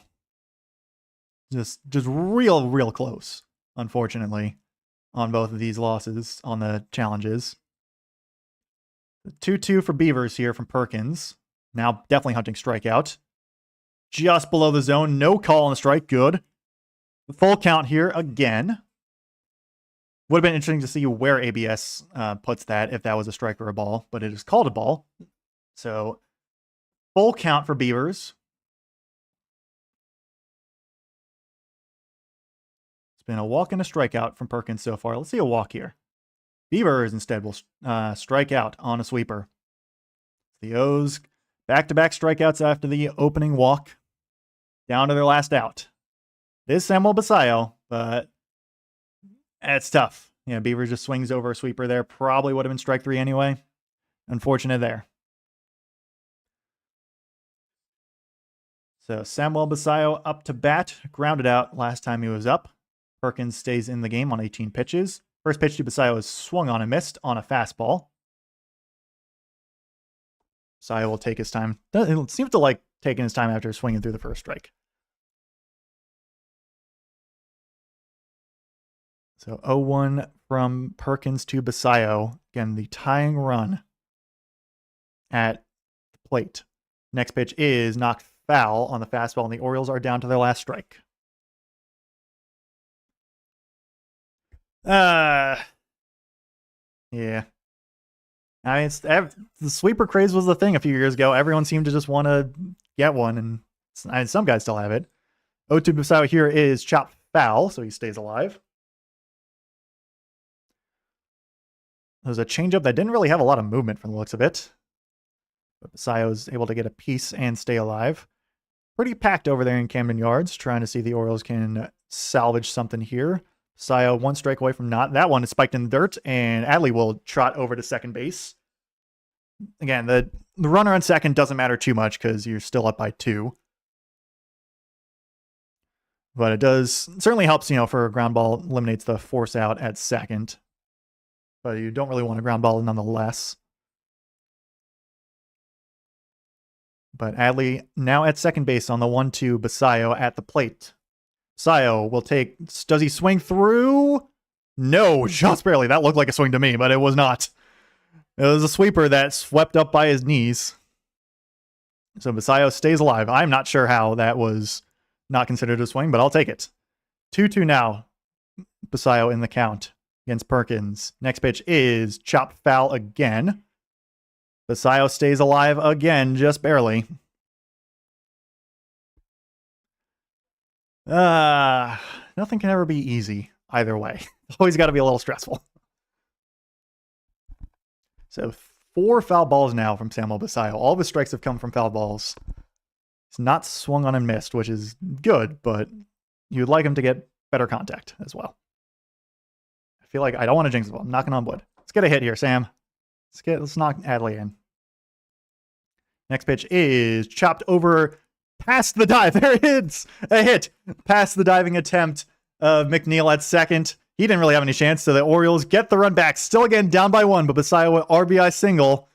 Not over yet, folks. Pretty soft single as well. Just nice little swat there from Basayo to get Adley in. So the wild pitch also does help, since that could have been a double play had Adley been at first, depending on where McNeil was shaded and whatnot.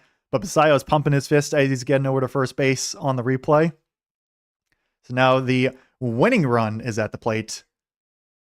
See if it's still Leody Taveras or not. Might have a pitching. We will have pitching substitution as well. So Hogan Harris on, Jack Perkins out. Tavares is 0 for 3 on the night with a pair of strikeouts. Does represent the winning run. Could potentially see, my guess is they're going to have a pinch run there for Basayo. Don't know, might be like Blaze Alexander or something, but Basayo, great hitter, not the best runner. So this is where you want a guy like Jorge Mateo to pinch run for him. I don't know who the designated pinch runner would be for Big Sam, but my guess is they're going to pinch run him. Could see maybe Blaze Alexander because I think he's like the one guy left on the bench. Colton Cowser as well. I think either of those guys are probably faster than Samuel Basayo. But anyway, Hogan Harris is athletic for life, was drafted back in 2018. Made his debut in 2023. 2 wins, 1 save this year so far. 20 games pitched, 19.1 innings pitched, 2.79 ERA. Let's see. Hogan Harris. 4-seamer, curve, slider, changeup, and cutter for his arsenal.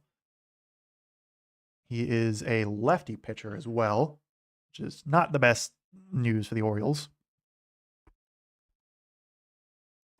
So my guess is Leote, since he's a switcher, he's going to go back to the left side. So yeah, Colton Cowser is pinch running for Samuel Basayo, so I was right there.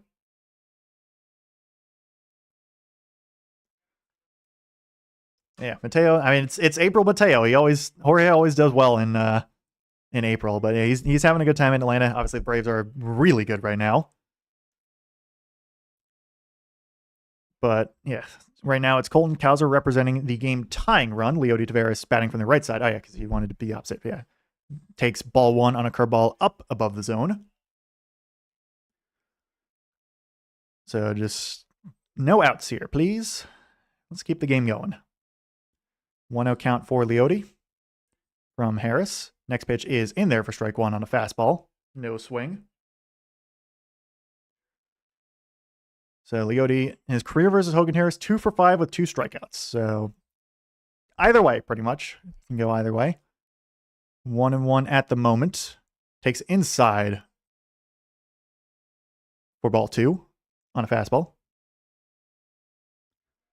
Very steady movement on that fastball. No dips, cuts, whatever. Just pretty much a straight line.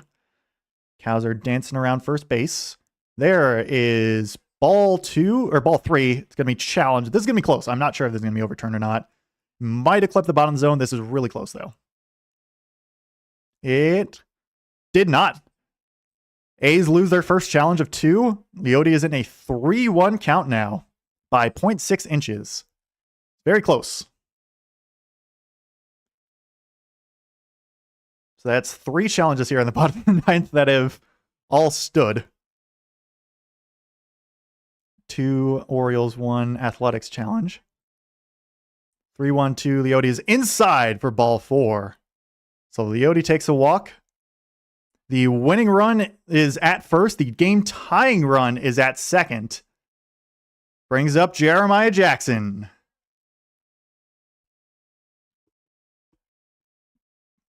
And I don't know why. Oh, okay. Like Cowser was trotting to third base for a sec. I was very confused. And I was like, thought that you got awarded third base or something, but no, it's a pitching coach meeting for Hogan Harris there in the infield. So that's, I think Cowser's going over to check with Buck Britton at third base, the third base coach. So again, don't need an out here.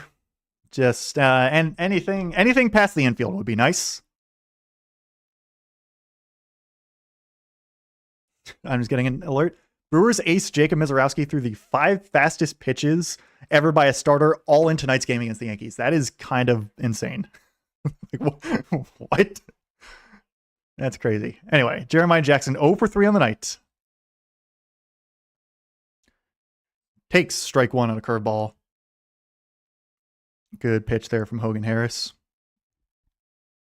The fastball was getting away from him a little bit against Leote. The 0-1 to Jeremiah Jackson is just low with a changeup for ball 1.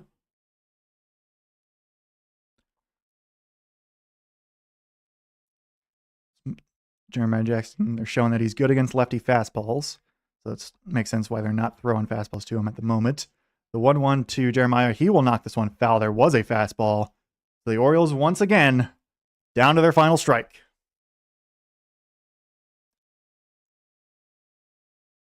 So this is, again, nothing easy for either team.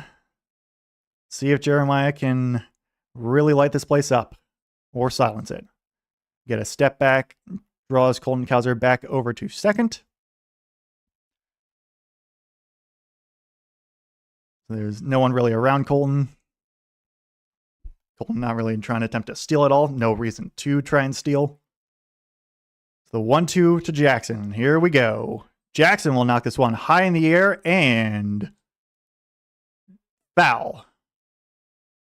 So Jackson stays alive. We will go again. Baseball. Gotta love it sometimes. A little stressful. Orioles need 2 to win, 1 to tie. Jackson down to his final strike. O's down to their final strike. 2 outs here in the bottom of the ninth. 2 on. Down 1. Next pitch is inside for ball 2 on a curveball. Good take there from Jeremiah. Has struck out in this game. Weston Wilson is up to bat. 2-2 now to Jeremiah Jackson. Next pitch is swung on and missed. Strike 3 on the fastball. The O's try to put on the rally, but they are unsuccessful in the end. They dropped the first game of the series to the Athletics. I think they're going to probably give Trey Gibson the loss then there, I would assume. So the rally falls short. Obviously, only having 4 hits does not help. Leave 5 on base. First inning certainly sucks, leaving Gunnar Henderson on third base with only 1 out. Foul tip, strike 3 on the fastball. Jackson just a little under it. That's too bad. Well, let's try and hopefully they can get him back next time. Yeah, made it interesting at least. I'll take that. So O's still searching for that first walk-off of the season. We'll have to search for it next time. So yeah, O's fall to 17 and 22 now, I think. And A's advance to 20 and 18. Because I think those, yeah, now the standings have updated. There we go. So yeah, a couple solo homers from Adley and Alonso. RBI single from Samuel Basayo. Fortunately, the bottom of the order did not have a good night. And yeah, that'll do it for this one. So next up, coming up for the channel, podcasting wise, I'll put an episode out tomorrow on Mall Shadowlord, just because I'm going to talk about that because I really like the show. Then Tuesday will be another baseball recap episode, so the usual. Then after that, it will be more Final Fantasy VII Remake on Thursday, and then Orioles Nationals next Friday. What time are they playing? I do not know off the top of my head. Let me go check that real quick. So I got to make sure I am going to schedule it correctly. The Orioles and Nats will be playing at 6:45 next week. So tune in for that one. I expect you there, Kevin. It was really fun talking with you. Love having someone to talk to during this game. Thank you for coming out. Thank you everyone else for watching. Feel free to like, comment, and subscribe. Do all that some fun stuff. Be like Kevin. Be like him. He's good. Go have fun in Arc Raiders, by the way, Kevin. Go have fun. And yeah, that will do it. Thank you all very much for watching.